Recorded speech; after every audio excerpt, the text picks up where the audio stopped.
আমরা শুরু করতে পারি। আপনি কোথা থেকে শুরু করবেন আপনার জীবনে? ছোটবেলা থেকে শুরু করব।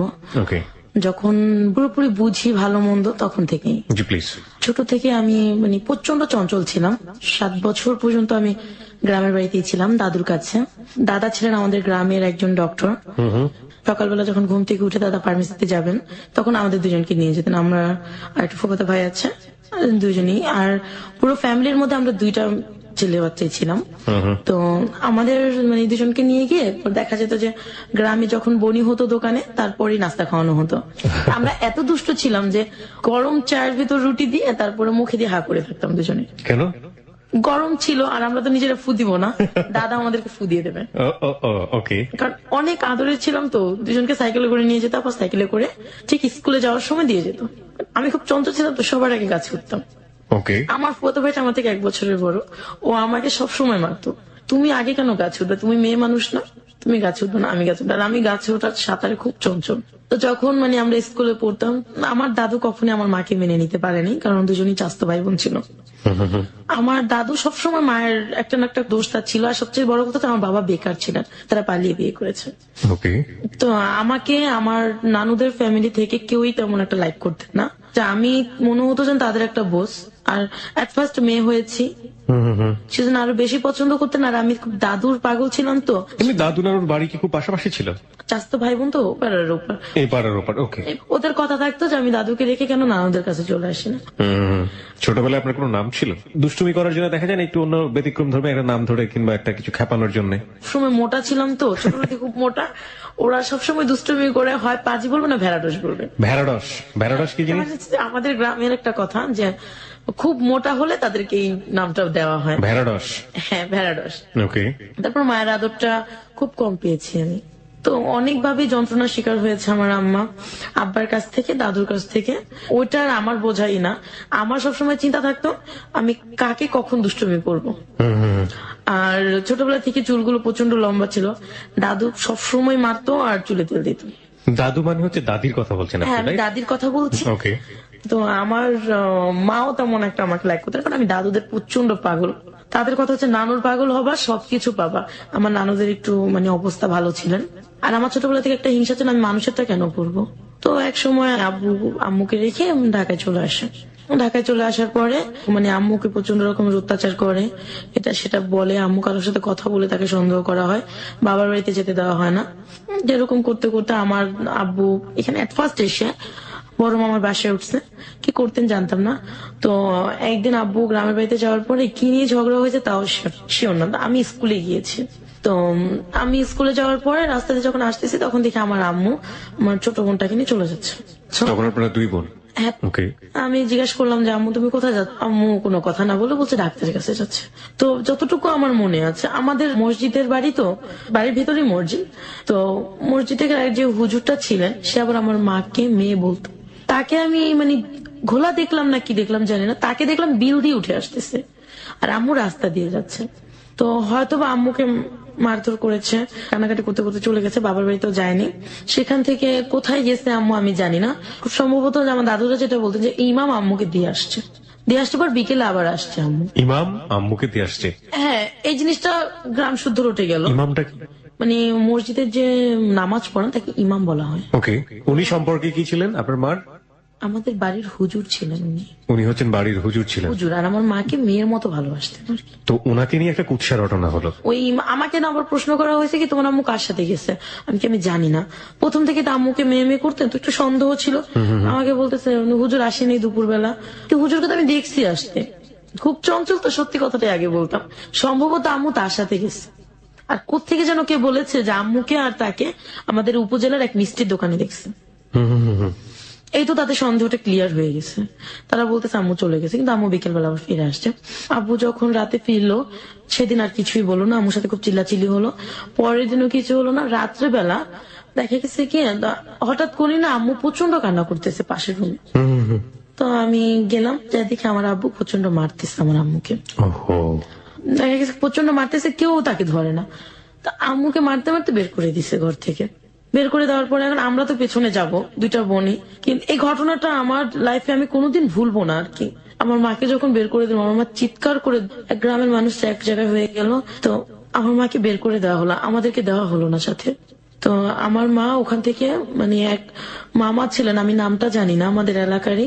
তো ওই মামা মাকে নিয়ে নানু বাড়িতে ওঠে। নানু বাড়িতে ওঠার পর নানুর একটা বোরকা একটা স্যান্ডেল নিয়ে আমার মা শরীয়তপুর কোর্টে উঠে যায় আমার উকিল নানার কাছে।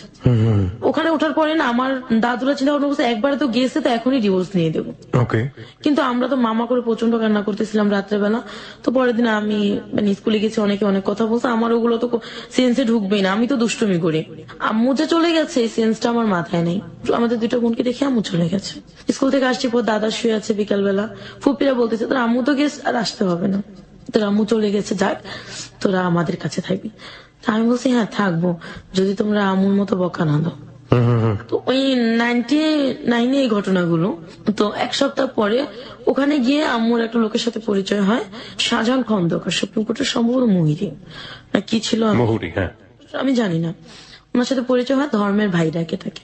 তো আব্বু যখন আম্মুকে আনতে গেছে, আম্মু তাকে বললো তুমি তোমার হাজবেন্ডের সাথে চলে যাও, আর কোনো কে আনতে গেছে তাকে? আমার আব্বু আনতে গেছে তাকে।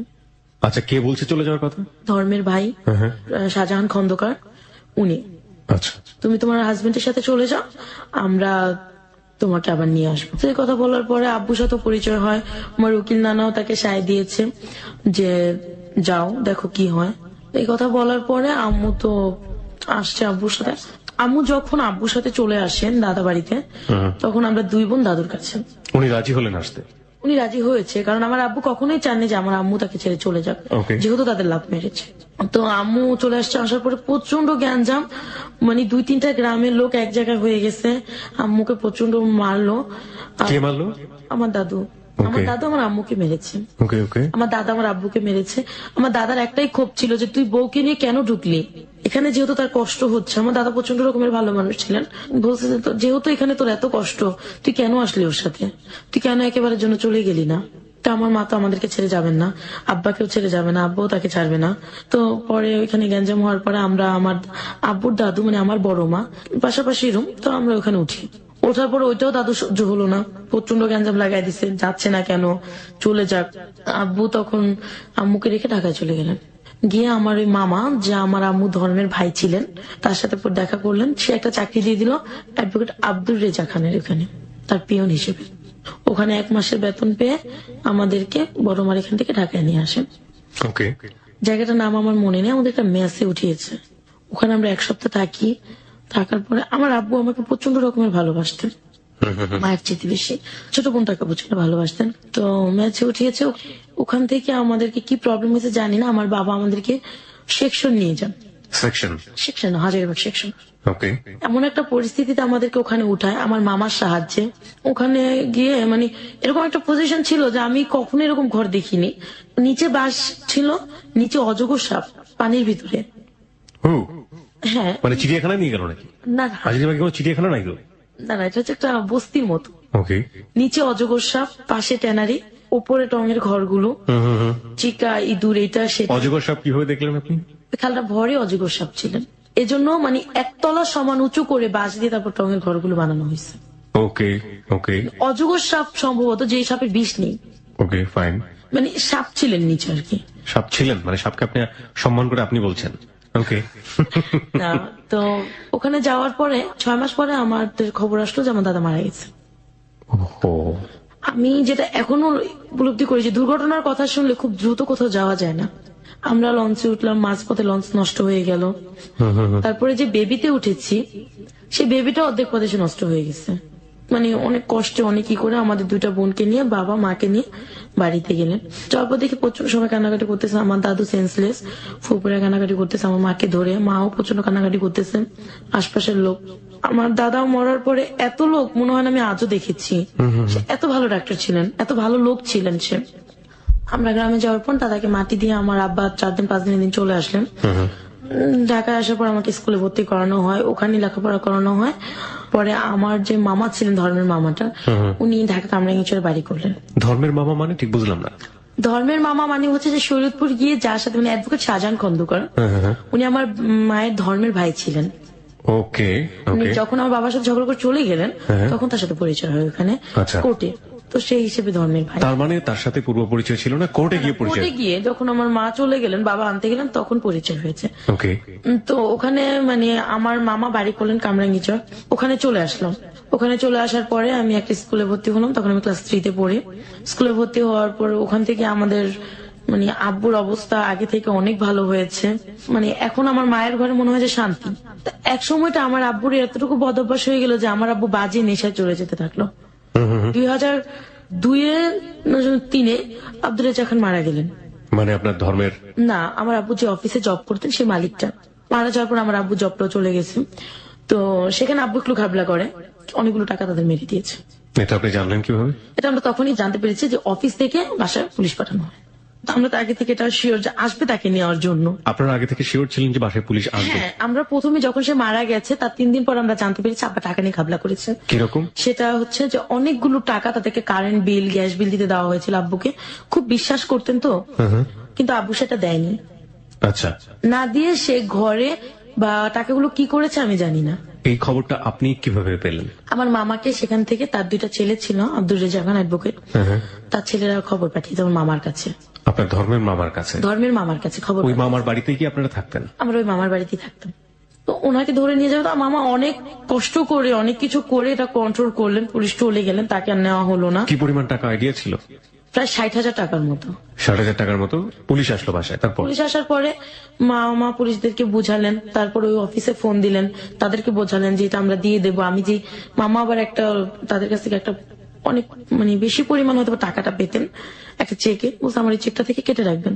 তো সে আমাদের জন্য অনেক স্যাক্রিফাইস করেছেন।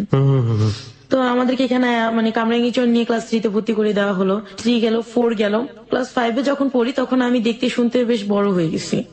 ওকে। স্বাস্থ্য ভালো, মানে আমি বেশ বড় হয়ে গেছি। বড় হয়ে যাওয়ার পর সবারই চোখে পড়ে আমাকে।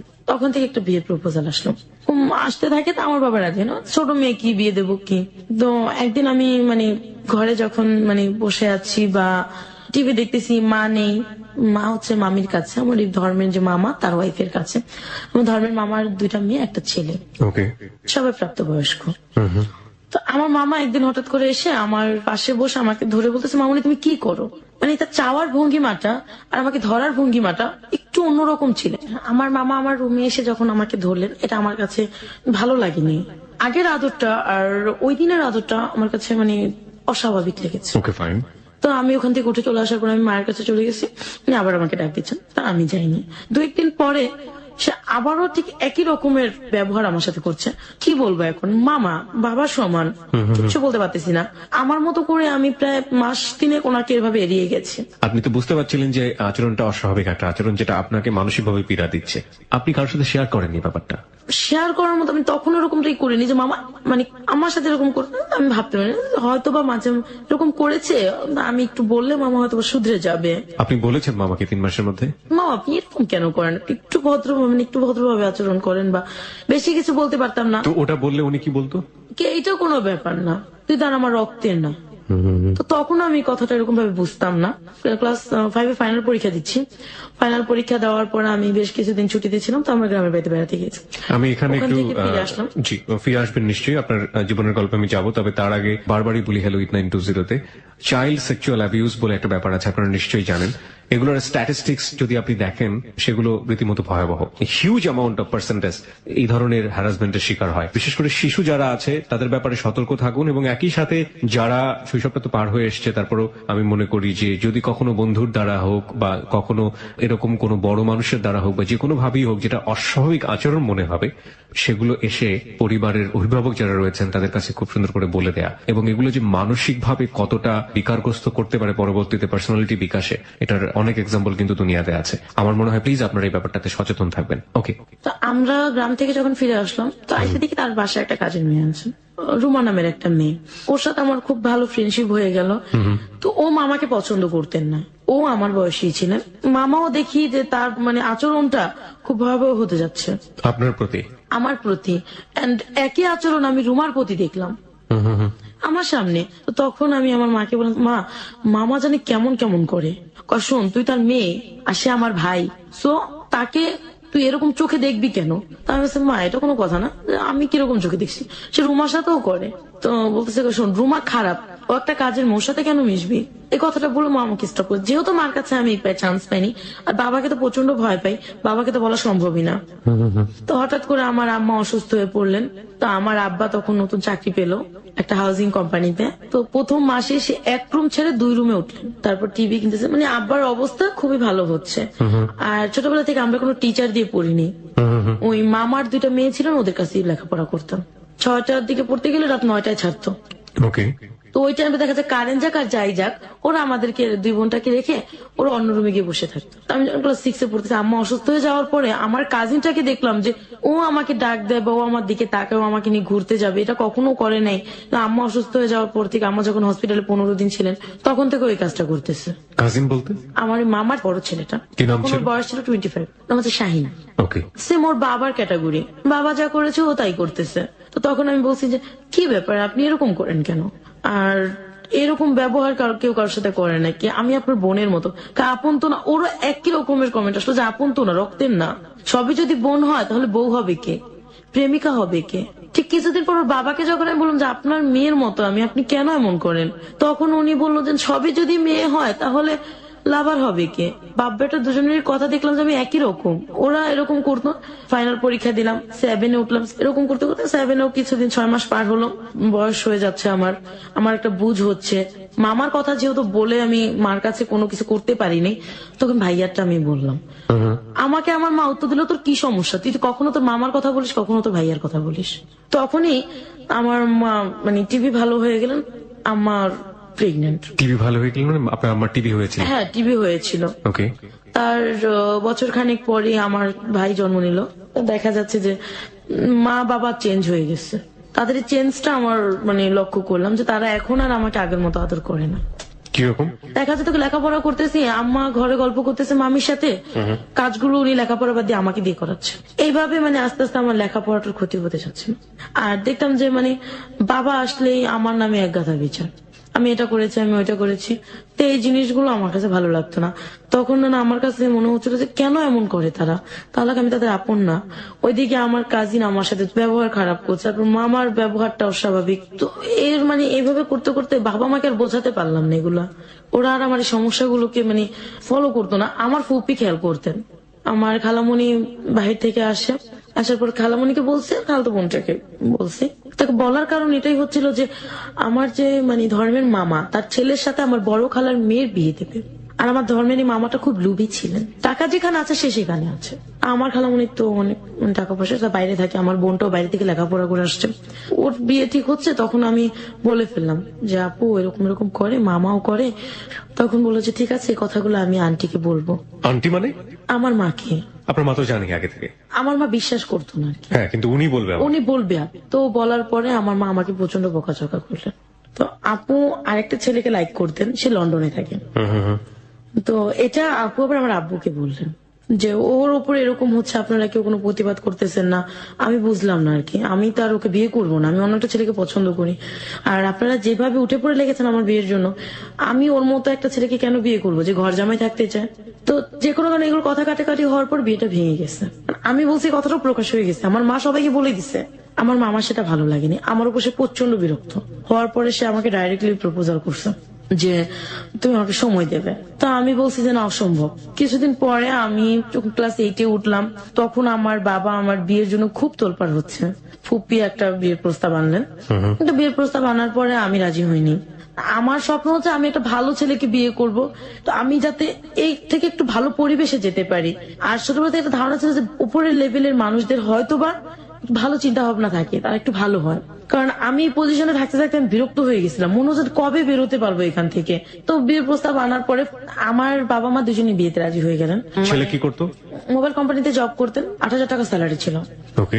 তো বাবা মা বললো কি যে ও যেহেতু ডিগ্রি সেকেন্ড ইয়ার পড়তেছে, ডিগ্রি ফাইনাল দিলে ওকে ব্যাংকে অথবা কিছুতে চাকরি দিয়ে দেবো, সে তো অবস্থা ভালো হয়ে যাবে। আমি বিয়েতে রাজি হলাম।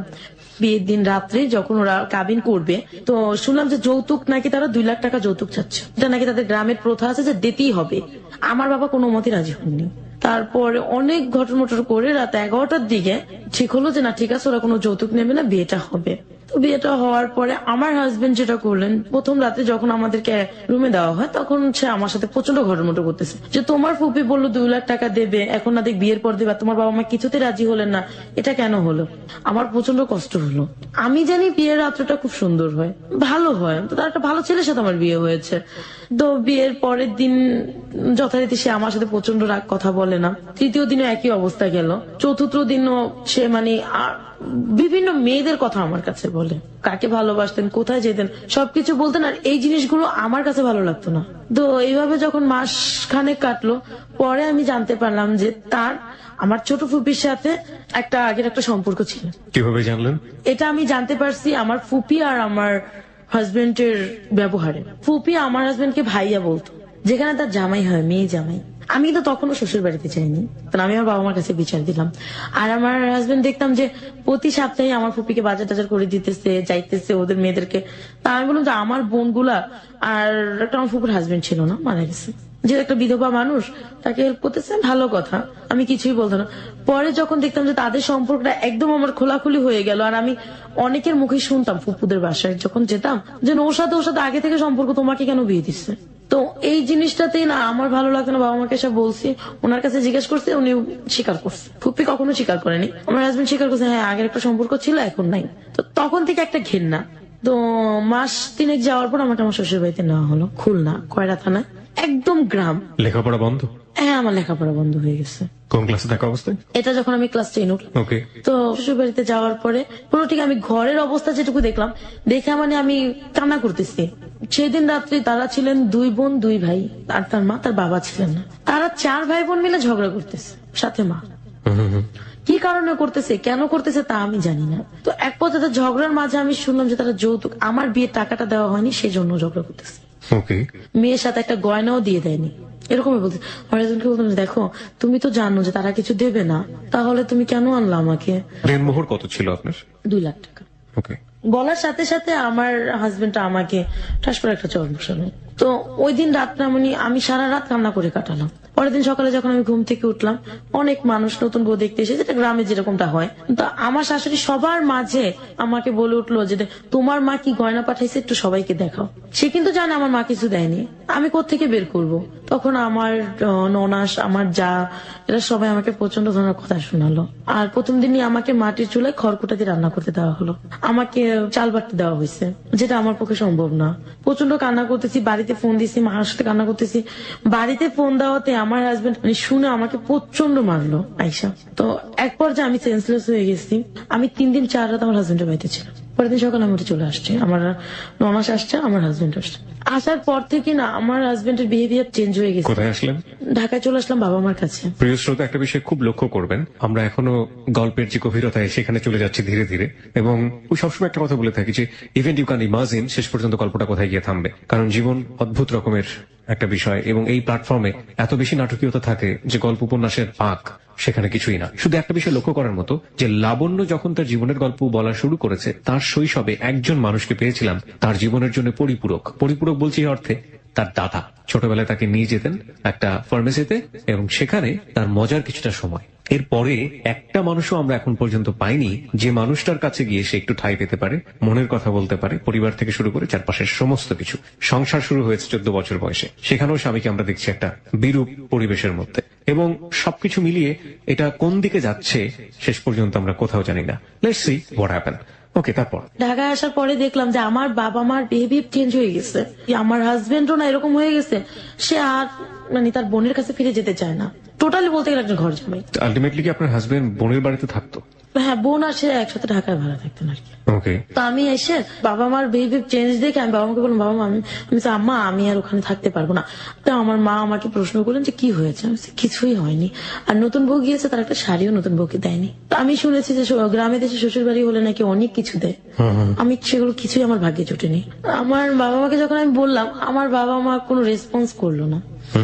শুধু আমার বাবা একটা কথাই বললো যে তোমাকে আমি বাঘের মুখে দিলেও দিয়েছি, কুমিরের মুখে দিলেও দিয়েছি, তোমার যদি আসতে হয় তাহলে তুমি সাদা কাপড় পরে আসবা, আমরা তো তুমি কোনোদিন এই বাড়িতে এসব কমপ্লেন নিয়ে আসবে না। এ কথা বলার পর আমি খুব কষ্ট পেয়েছি যে যেই বাবা আমাকে এত ভালোবাসতেন সেই বাবা কেন আজ আমাকে এই কথা বললেন।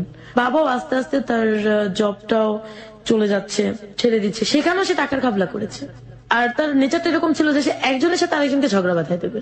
আমাকে যখন এই কথাটা বললো তখন আমি হাজবেন্ডকে বললাম যে আমি এখানে থাকবো না, জাস্ট এইভাবে কেন থাকবি না? তো আমি বললাম যে আমি আপার বাসায় চলে যাই, ওখানে গিয়ে থাকি আমরা। বললো ঠিক আছে চল। ওখানে যাওয়ার পরে আমার ফুপিকে আমি সবকিছু জানালাম। ফুপি থাকতেন 3 তলায়, তার আমার ননাস আর আমার হাজবেন্ড থাকতেন 2 তলায়। ফুপিকে সবকিছু জানানোর পরে ফুপি খুব কষ্ট পেলেন। ফুপি তো আপনার বিয়ের ঘটক ছিলেন। হ্যাঁ, আচ্ছা, আপনার হাজবেন্ডের নাম? ইনসান। ইনসান, হ্যাঁ। ফুপি বললো যে ঠিক আছে, ও যে এরকম হবে সেটা তো আমি ভাবতে পারি নাই। তো আমি বলছি যে সমস্যা নাই, আমি তো তোমার কাছে চলে আসলাম। আমি সম্পূর্ণ ঘটনাকে একদম ম্যানেজ করে ফেললাম। তোমার কাছে চলে আসছি, এখন তোমার কাছে থাকবো। আর ফুপি একটা নতুন চাকরি পেয়েছিল ব্যাংকে। তুমি তো ব্যাংকে চলে যাও সকালবেলা। তা আমি সকালবেলা ওদেরকে নিয়ে, 2টা বোন ছিল আমার ফুফাতো, ছোট ছোট, ওদেরকে নিয়ে থাকবো। আর ইনসানও তো রাত্রে আসে, সমস্যা হবে না আমার, আমি এখানেই থাকবো। ঠিক আছে ফাইন। তো আমার ননাস গার্মেন্টস এ চাকরি করতেন, 2টার দিকে তার লাঞ্চ টাইম ছিল। আমি না ওই সবার সাথে চুলো ছিল তো আমি রান্না করতে পারিনি। ননাস যখন লাঞ্চ টাইমে আসলেন, আসার পর যখন রান্না হয়নি তখন আমাকে প্রচন্ড রকমের বকাবাদ্য করলো। সেটা আমার ফুপ্পির শাশুড়ি দেখছেন, দেখার পরে তার কাছে ভালো লাগেনি। বলতেছে যে এত ছোট বয়সে তোমাকে বিয়ে দিয়ে দিছে এরকম একটা মানুষের ঘরে, সেটা আমরা মানতে পারলাম না। 14 বছর বয়সে আপনার বিয়ে হয়েছিল? হ্যাঁ। তো আমার এরকম করে 3 দিন আমি থাকলাম। 3 দিন থাকার পর 4 দিনের দিন আমার হাজবেন্ড আমাকে প্রচন্ড মারধর করলেন। আমি আবার মায়ের বাড়িতে চলে আসি। মায়ের বাড়িতে আসার সময় যখন আমার হাজবেন্ড বললো তোর চাইতে তোর ফুপি ভালো ছিল, অন্তত তাকে তো বিয়ে না করতাম, তার সাথে একটা সময় কাটাতাম। এই কথাটাই আমি তখন আরো ক্লিয়ার হয়ে গেলাম যে আমার ফুপি আমার সাথে প্রতারণা করছে, আমার হাজবেন্ড আমার সাথে প্রতারণা করছে। তারা দুজন একটা রিলেশন আমাকে জড়ানো ঠিক। এই ফুপিটা কি ঘটকালি করেছিল বিয়েতে? ফুপিটাই ঘটকালি করেছে। এটাই আমার ছোট ফুপি। ওকে। যখন শিওর হয়ে গেলাম তখন বাবা মাকে এসে বললাম। বাবা মা আর আমাকে বাড়িতে দিলেন না, আমার হাজবেন্ডকে আর ওখানে আসতে দেননি। তুমি আসবে না, আমার মেয়ে আমাদের কাছে থাকবে। আর 1 সপ্তাহ পরে ফিরে দেখলাম যে বাবার অবস্থা আরো করুণ হয়ে যাচ্ছে, যে সে জুয়া খেলে। কিভাবে বুঝলেন? আমি যে রুমটাতে থাকতাম সেই রুমটাতে সে লোকজন নিয়ে টাকা নিয়ে দিয়ে তাস খেলতেন। যে রুমটাতে আপনি থাকতেন? ওকে। আমার কাছে খুব কষ্ট লাগলো। কষ্ট লাগার পর আমার হাজবেন্ড দিয়ে যে গেছে সে আর আমার খোঁজ খবর নেয়নি। এরকম করতে করতে আমাদের 6টা মাস কিন্তু কেটে গেছে বিয়ে। এই 6 মাসে সে একটা সুতা পরিমাণ জিনিস আমাকে দেয়নি। সে চলে যাওয়ার পরে দেখলাম যা বাবা জুয়া খেলতে খেলতে যা পুঁজি ছিল জমানো সবকিছু সে শেষ করে দিছে। আমার মামা এখন আমাদেরকে রাখবেন না। বের করে দেওয়ার পরে আমরা চলে আসলাম, ওখান থেকে একটু দূরে আসলাম, একই জায়গায়। তখন আপনি ফ্যামিলির সাথে? আমি তখন ফ্যামিলির সাথে হাজবেন্ডের ঘর ছেড়ে চলে আসছি। সহ্য করার মতো ক্ষমতা আমার ছিল না। তারপর আমরা যে বাসাতে যাই, ওইখানে যাওয়ার পর সে আরো নিঃস্ব হয়ে গেছে। বাবার মানে পুরোপুরি নিঃস্ব হয়ে গেছে, নুন আনতে পান্তা ফেলে যেরকম ওইরকম একটা অবস্থা হয়ে গেছে। সে আমাদের মুখে ভাত জোটার মতো কিছু নেই। ওইদিকে আমার হাজবেন্ড এসে ঘরে জুটছে। মানে 1 সপ্তাহ থাকার পর আমি এমন ঝগড়া লাগিয়ে দিল আমাদের মধ্যে, সে আমাকে প্রচন্ড মারধর করলো। আপনার বাড়িতে বসেই মারধর করলো? হ্যাঁ, আমার বাড়িতে, আমার বাবা মার বাড়িতে মারধর করার পরে আমি অসুস্থ হয়ে পড়লাম। অসুস্থ হয়ে পড়ার পর আমি যখন হসপিটালে গেছি চিকিৎসার জন্য, সে আমাকে হসপিটালে নিয়ে যায়। চিকিৎসা করার জন্য গেছি, সেখানে আমাকে জানানো হলো আমি প্রেগনেন্ট। রিপোর্ট আসলো যে আমি প্রেগনেন্ট। আচ্ছা আচ্ছা। তো ওই রিপোর্টটা পরের দিন আমি আনতে গিয়েছিলাম। আমি এনে আমার ছোট কাকিমাকে দেখিয়েছি। ছোট কাকিমা বললো যে এটা তো খুশির খবর, তুমি একটা কাজ করো, তোমার হাজবেন্ডকে দাও, তোমার বাবা মাকে দাও। তা আমি আবার বাবা মাকে দেওয়ার আগে আমি আমার হাজবেন্ডকে দিয়েছি। আমার হাজবেন্ড সে খবরটা শুনে প্রচন্ড খেপে গেছে যে এই সন্তান ওর না। ও কেন জানি বলতেছে এই সন্তান ওর না। তখন আমি বললাম যে দেখো, আমার বিয়ের আগে কারোর সাথে কোনো রিলেশন ছিল না, বিয়ের পরবর্তীতে আমার কারোর সাথে কোনো রিলেশন নেই, রিপোর্টে সাফ দেওয়া আছে আমি 1.5-2 মাসে প্রেগনেন্ট। তাহলে তুমি কেন এরকম বলছো? ঠিক আছে মানলাম এটা আমার সন্তান, তো তোকে তো আমি বলেছিলাম যে তুই 2 বছর পরে সন্তান নিবি। দেখো এটা আমার হয়তোবা ভুল হয়ে গেছে। এটা আপনি আপনার ভুল বলছেন, রাইট? আপনার কি ধরনের ভুল হয়ে গেছে? মানে হয়তোবা যে আমাদের যে কোনো ধরনের একটা ভুল হতে পারে। This is the important thing. আমি এটা কেন আপনাকে জিজ্ঞেস করছি, এগুলো most common case in the family. Okay, that's why. আপনি আমাকে একটু বলবেন যে আপনার 14 বছর বয়সে বিয়ে হয়েছে। একটা মানুষের বিয়ে হওয়ার পরে স্বামী স্ত্রী সম্পর্কের কিছু বেসিক নলেজ দরকার হয়। সেই নলেজের ব্যাপারে আপনাকে কেউ কখনো হেল্প করেছে? আপনার মা আপনাকে এই বিষয়ে কোনো জ্ঞান দিয়েছে, কিংবা আপনার আত্মীয় যারা আছে, কিংবা শ্বশুরবাড়ির কেউ আছে, কিংবা আপনার হাজবেন্ড? আমাকে এরকম সাপোর্ট কেউ দেয়নি। কেউ কখনো আপনাকে বিষয়ে কোনো কিছু বলেনি? সাপোর্ট কেউ দেয়নি। বরঞ্চ আমি যদি কোনো প্রবলেম হতো যে মাকে বলতাম, আমার মা আমাকে কখনোই ভালো একটা সাজেশন দিত না। ওকে, কখনোই দিত না। আর So, বাবাকে বিষয়টা তো সম্পর্কে আপনি বলাই কিছু- যায় না। আমি কিছুই জানি না এটা। কিছুই জানেন না। হুট এক, করে- 2 নম্বর হচ্ছে আপনার হাজবেন্ড আপনাকে বলেছে যাতে কোনো বেবি না আসে, এটার জন্য কোনো প্রিভেন্টিভ মেথড কি আপনারা দুজনে মিলে নিয়েছিলেন? হ্যাঁ, আমাকে এটার জন্য ব্যবস্থা মানে নেওয়া হয়েছিল যে আচ্ছা। আমার হয়তো বা কোথাও মানে আমি একটু মন ভোলা ছিলাম, হ্যাঁ। মানে বিয়ের পর আমার দুষ্টুমিটা মানে কিছুটা হলো রয়ে গেছে, ওকে মনে থাকতো না আমার এটা। ওকে। আমি ভাবতাম যে হয়তো বা ওখান থেকে কোনো প্রবলেম হয়ে গেছে। আমার হাজবেন্ড প্রচন্ড চিল্লাচিল্লি করতেছিল, তার কখনো মুখের উপর কথা বলিনি। তখন বলছিলাম যে দেখো তুমি তো এটা নিয়ে অতিরিক্ত বাড়াবাড়ি করতেছো, আর বাবা মা যেহেতু মানে শুনলে বাড়াবাড়ি করবে না, তোমার এটা নিয়ে বাড়াবাড়ি করার কোনো প্রয়োজনই পড়ে না। এই কথাটা বলাই ছিল আমার অন্যায়। সে আমাকে সাথে সাথে প্রচন্ড ধরনের তার যে বেল্ট ছিল, কোমরের বেল্ট, ওটাতে আমাকে প্রচন্ড ধরনের মারধর করে। এই বাচ্চা কেন নিলি তুই? আজকে সবসময় বলে যেতে জালস বাচ্চা, যখনই সে বলতো সেটা জালস বাচ্চা, তখন আমার মাথায় সেন্স আউট হয়ে যেত। এই কথা কেন বলবে সে? আমার স্বামী একজন, তাহলে সে কেন এই কথাটা বলবে? তো এটা নিয়ে বলার পরে আমি সেই দিন রাত্রে আমার মাকে জানাই। জানার পর মাকে বললাম যে মা এরকম বলছো, ও তো এমনিতেই খারাপ। এরপর আর আমাকে সে কোনো কমেন্ট করে নাই যে কি করবো। পরের মানে দিন জামাইকে সকালে- বলছে যে ও তো এমনিতেই খারাপ। হ্যাঁ, ও তো এমনিতেই খারাপ, তো কমেন্ট করে না। আমিও পরের দিন সকালবেলা ভালো মতো, ও অফিস চলে গেছে, রাত্রে ফিরেও দেখে যে আমি বাসায় না, পাশের রুমে ছি, মানে প্রতিবেশীর ঘরে। ও ভাবছে আমি যেন কোথায় গেছি। তো মাও দেখে না যে আমি প্রতিবেশীর ঘরে। তো ও আয়সা কি বলছে আমি জানি না আমার বাবার কাছে, বাবাকে দোকান থেকে ডেকে নিয়ে আসছে, জানি না কি বলছে। বাবা প্রচন্ড ধরনের মারধর করছে এসে আমাকে, আমি কেন ভুল করলাম এই সে। তখন আমার নিজের কাছে একটু লজ্জা লাগলো যে আমি প্রেগনেন্ট, বাবা বলছে ভুল করতেছি, কেন বলতেছি এই কথাটা। তো পরে আমি আর কোনো কথা বললাম না। তো প্রচন্ড মারধর করার পরে আমার বাবা আমার তলপেটে একটা লাথি মেরেছে। তখন মানে আমি প্রচন্ড ধরনের মানে একদম অসুস্থ হয়ে পড়ে মায়ের ওপর পড়তে যাওয়ার সময় মা সরে গেছে। মা সরে যাওয়ার পর আমি যে লোহার যে সোফা থাকে, সোফার উপর পড়ে গেছি।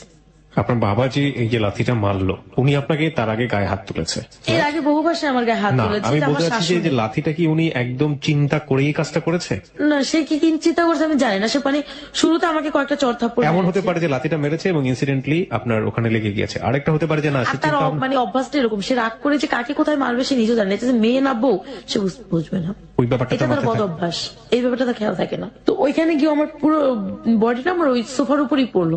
আরেকটা আঘাত পেলাম, একই সাথে দুইটা আঘাতে প্রচন্ড ব্লিডিং হচ্ছিল আমার। ওই সময়টাতে ওই সময়টাতে আমার মা ওটা কোনো খেয়াল করে নাই। আমার মা চলে গেছে আমাকে রেখে।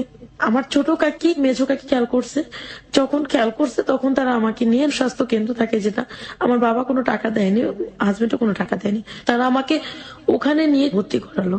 ভর্তি করানোর পরে ওখান থেকে এই আসলো যে আমার বাচ্চাটা নষ্ট হয়ে গেছে। যখন আমি শুনলাম যে আমার বাচ্চাটা নষ্ট হয়ে গেছে, তখন আমার মানে দুনিয়া যেন কিছু বুঝি না, তারপরে যেন আমার মনে হলো যে জীবন থেকে কি যেন চলে গেল। প্রায় 1 সপ্তাহের মতো আমি না, আমার কোনো হুঁশ জ্ঞান নেই। কিন্তু আমার হাজবেন্ডের এতে কোনো রেসপন্স হয়নি যে না আমার বাচ্চাটা নষ্ট হয়ে গেছে, ও কষ্ট পেয়েছে, ওকে একটু সান্ত্বনা দেওয়া দরকার, বাবা মার একটু সান্ত্বনা দেওয়া দরকার। কারো কোনো রেসপন্স ছিল না। তো এভাবে আমার মাসখানেক চলে যাওয়ার পরে আমার ফ্যামিলিতে আবার আমার হাজবেন্ড গ্যাঞ্জাম লাগাই দিল। তো আমার ছোট ফুপি সবকিছু জানতে পারলো। ছোট ফুপির প্রতি আমার প্রচন্ড ঘৃণা যে কেন সে এমন করলো। তখন প্রতিশোধের জন্য আমি বলছি না, আমি ছোট ফুপি যার সাথে কথা বলে, যার সাথে প্রেম করে, আমি তার সাথে প্রেম করবো। বলার পরে আমি আর এরকম কিছু করলাম না। মাথায় ছিল এটা, আমার ছোট কাকিকে নিয়ে আমি প্ল্যানটা করছি। কি প্ল্যান ছিল? সে যার সাথে কথা বলে, আমার ছোট ফুপির হাজবেন্ড ছিল না, সে একটা ছেলের সাথে প্রেম করতো, ছোট বুপি? ছোট ভাবি। আর সে ছেলেটা অনেক টাকা পয়সা দিয়ে তাকে হেল্প করতো। তখন বললাম যে ও যার সাথে প্রেম করছে সে যেরকমই হোক না কেন আমি তার সাথে প্রেম করব। এটা কেন? আপনার প্রতিশোধ নেওয়ার জন্য? সে কেন আমার জীবনটা নষ্ট করে দিল? কেন আমার এতটুকু বয়সে আমি একটা বেবি হারাইছি? এরকম করার পরে আমার হাজবেন্ডের কোনো কারণে একটা ঝগড়া লেগে ও আমাকে ছেড়ে চলে গেছে। ও আর আমাকে ফোন দেয় না, আমার সাথে কোনো যোগাযোগ করে না, খোঁজ খবর নেয় না। বাবা মাও হেলা হেলা করে। আমি ঘরে সম্পূর্ণ কাজ টাজ করলো, আমার মায়ের চোখে কোনো ধরা পড়ে না। আমার মা বলে আমি আজ বেকার খাচ্ছি, এটা সেটা মানে অনেক কিছু বলার পরে আমি এগুলো সহ্য করতে পারি না। তা আমি কি করবো, আমি একটা স্কুলে জব নিলাম, আবার ওপেনিং এ ভর্তি হই। Open University? করার জন্য ওপেনিং ইউনিভার্সিটিতে আমি ভর্তি হয়েছি। ওই স্কুলে জব করে খাচ্ছি, আমার হাজবেন্ড আসতেছে, আমি তাকে কোনো কথা বলি না। মানে আমার খালামণিও ফোন দিয়ে বলছে তাকে ছেড়ে দাও। তো ওই যে একটা ভূত মাথায় ঢুকছে, তাকে ছেড়ে দেবো, সে আমার বাচ্চাটাকে জালস বলছে। ওইদিকে আমার ফুপির ওই লাভারের সাথে আমি প্রেম করবো। স্কুলে জব নেওয়ার পরে আমার ফুপি একদিন আমার বাড়িতে বেড়াতে আসে। ফুপিকে আমি বুঝতে দিই না, তার প্রতি আমার রাগ ঘেন্না। ফুপিকে খুব সুন্দর করে কথাটা বলে এই ফুপি কথা বলতে, আমি বলছি, ফুপি কার সাথে কথা বলো? বললে আমার বন্ধুর সাথে আমি একটু কথা বলবো। তো কথা বলার পর কণ্ঠটা সুন্দর, এটা ভেবে আমার মোবাইল থেকে তাকে আমি ফোন দিই। ফোন দিয়ে আমি পরিচয় দিলাম, ফার্স্টে তাকে আঙ্কেল বলতাম। তো তার সাথে মানে কথা বলতে বলতে দেখা যায় আমার হাজবেন্ড আর আমার কাছে আসে না, আত্মীয় স্বজন কেমন জানি দূরে দূরে চলে যাচ্ছে, আমার ফুপিও দূরে দূরে চলে যাচ্ছে।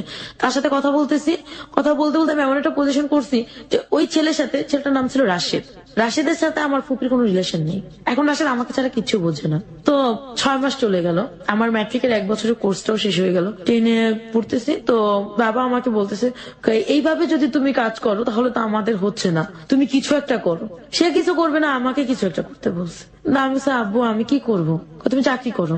আমি বিভিন্ন জায়গায় চাকরি খুঁজি, আমি তো লেখাপড়া জানি না, ম্যাট্রিক পাস করিনি, কে আমাকে চাকরি দিবে? একমাত্র গার্মেন্টস। আইসা বলো আব্বু একমাত্র গার্মেন্টস আছে, আমার বাবা সেটা করতে দেবে না আমাকে। আপনি তো স্কুলে জব করতেন। মানে ওটাতে বেতন হচ্ছে না, ওখানে 1200 টাকা বেতন পেতাম। সেজন্য আমি ভালো একটা চাকরি খুঁজতে গিয়েছিলাম। বিভিন্ন লোকের কাছে বিভিন্ন রকমের হ্যারাসমেন্ট হয়েছে আমি। কেউ আমাকে মানে বিভিন্ন নোংরা নোংরা প্রস্তাব দিয়েছে, কেউ বন্ধুত্ব করতে চেয়েছে, কেউ বলেছে হ্যাঁ চাকরি দেবো, বিনিময়ে সময় দিতে হবে। পরে আমি আমার হাজবেন্ড ওইদিকে আমাকে ফোন দিতেছে, বিরক্ত করতেছে। শেষে আমি গ্রামের, আমাদের যে গ্রাম সরকার থাকে তার কাছে আমি বিচার জানিয়েছি, যেরকম আমাকে মারধর করে চলে গেছে, আমার বাচ্চাটা নষ্ট হয়ে গেছে, আমি ওর ঘর করব না। ওইদিকে আমি রাশেদকে প্রশ্ন করলাম যে রাশেদ আমি তো, আমার হাজবেন্ড আমাকে নিতে আসতে বিচার বসেছে, আমি কি করব? তোমার যা খুশি তাই করো। তো এই ঝামেলাগুলোর সাথে বিচারে ওর কথা হলো যে আমি আর সংসার করবো না। 3 মাস সময় দেওয়া হলো, যদি আমার মন গলিয়ে নিতে পারে তাহলে ওকে নেবে বা আমি ওর ঘরে যেতে পারি। তো এইভাবে করতে করতে আমার ম্যাট্রিক কমপ্লিট করলাম। আমি হাজবেন্ডের সাথে আমার ডিভোর্স হয়ে গেল, আমি নিজে ডিভোর্স দিয়ে দিলাম। আমিও মানে প্রচন্ড ভালোবেসে ফেলছি রাশেদকে, ওকে ছাড়া এখন আমি কিছুই বুঝি না। রাশেদ আলটিমেটলি আপনার ফুপির লাভার ছিল। সে ফুপিকে ভুলে গেছে, সে আমাকে ছাড়া কিছু বোঝে না, আমি তাকে ছাড়া কিছু বুঝি না। ফুপি এই জিনিসটা আন্দাজ করতে পারছে। তারপরে ফুপিদের সাথে আমাদের সাথে প্রচন্ড একটা গ্যাঞ্জাম হয়, ফুপি আমাদের যোগাযোগ করে না, আমরাও ফুপির সাথে যোগাযোগ করি না। আর বাবা প্রচন্ড সংসার থেকে চাপ দিতেছে, অনেক কিছু বলার পরে, চাপ সৃষ্টি করার পরে আমি কোথাও কোনো চাকরি পাচ্ছিলাম না।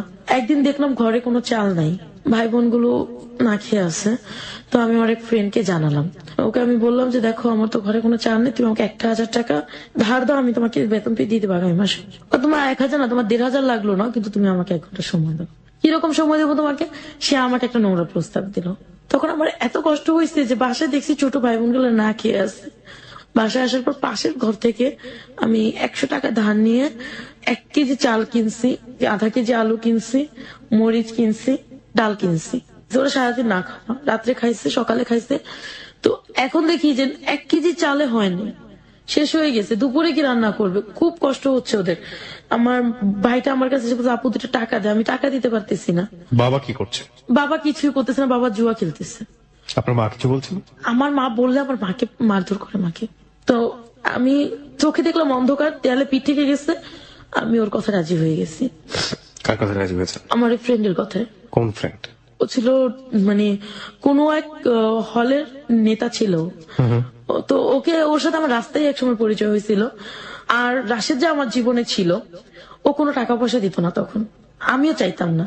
তো ওর সাথে যে আমি ফোন দিলাম ওকে যে দেখো সোহাগ, আমি তোমার প্রপোজালে রাজি আছি, তবে 1000 টাকা না, মানে কোন অর্থে যেন। আমি তখন চিন্তা করলাম যে নিজের সম্মানটাই যেহেতু দেবো, তো 1000 টাকার বিনিময় কেন, আরো বেশিতে দেবো।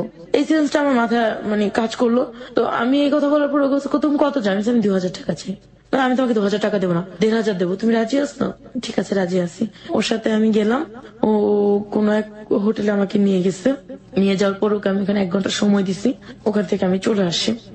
চলে আসার পরে ঘরে বাজার টাজার করি। সেই দিন রাত্রে সম্ভবত রাশেদ আমাকে রাস্তায় দেখছে, আমাকে ফোন দিচ্ছে। ফোন দিয়ে বলছে, তুমি কোথায় আছো? এখন আমার সাথে দেখা করো। তো দেখা করো, ও আমাকে একটা মসজিদে নিয়ে ছুঁয়ে বলছে, তোমার এখন থেকে ভরণ পোষণ যা আছে আমি গ্রহণ করব। আপনি তো রাশেদের কাছ থেকে হেল্প নিতে পারতেন, কেন নিলেন না? আমি কেন জানি ওর কাছ থেকে চাইনি। আর ও একদিন আমাকে একটা কথা বলছে যে মেয়েরা ছেলেদের কাছ থেকে টাকা খায় সে মেয়েরা ভালো হয় না। আমি ওর কাছে ভালো সাজার জন্য আমি আমার নিজের সম্মানটুকুকে বিক্রি করে দিচ্ছি একমাত্র বাবা মার ভাই বোনের শুধুমাত্র মুখে দুমুঠো ভাত দেওয়ার জন্য। সেই রাতে রাশেদ আমাকে একটা মসজিদে দাঁড় করাইয়া বলছে যে ও আমার সম্পূর্ণ ভরণ পোষণ দেবে, আমি কারোর সাথে ফোনে কথা বলতে পারবো না। আপনি রাশেদকে বলেছিলেন যে আপনার জীবনে এই ঘটনাটা ঘটে গেল কিছুক্ষণ আগে? না, ওর কাছ থেকে আমি লুকিয়ে গেছি। ও যা যা বললো আমি মেনে নিলাম।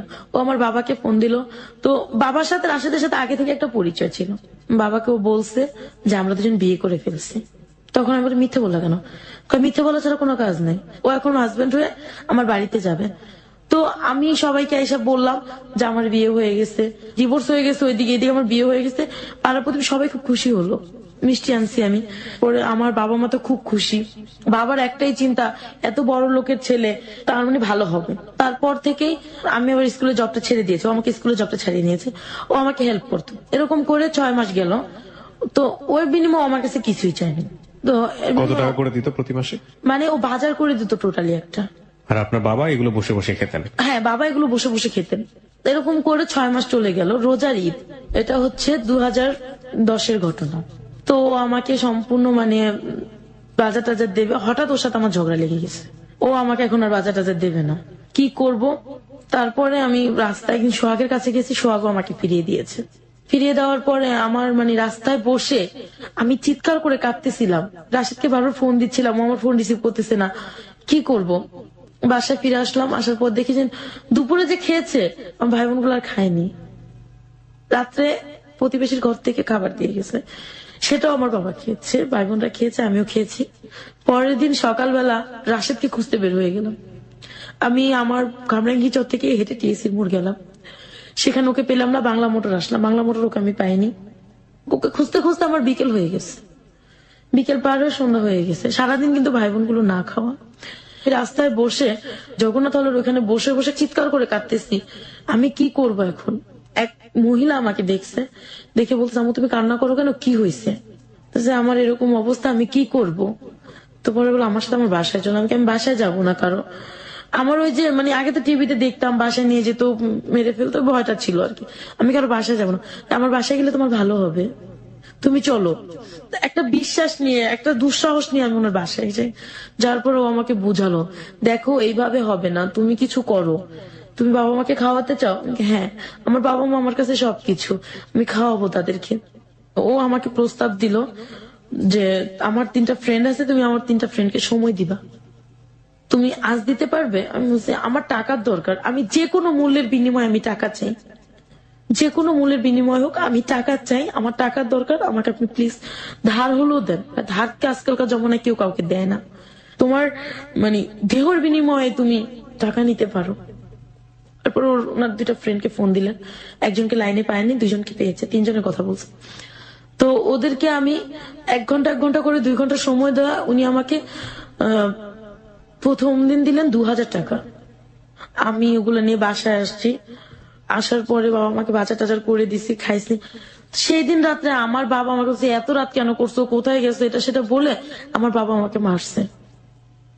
তখন আমি মাকে বললাম তোমাদের জন্য কষ্ট করব, ঘরে এসে মারও খাবো, এটা তো হয় না। তো মা আর কিছু বললেন না।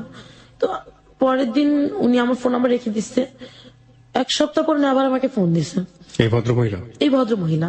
আচ্ছা তুমি তো একদিন চলে গেলে আর ফোন দিলে না, খোঁজ না। আমি ওই টাকা থেকে হয়ে যাবে না, তোমার আরো টাকার দরকার। আমি কিভাবে হয়, এর ভিতরে রাশেদ আমার কোনো খোঁজ খবর নেয়নি।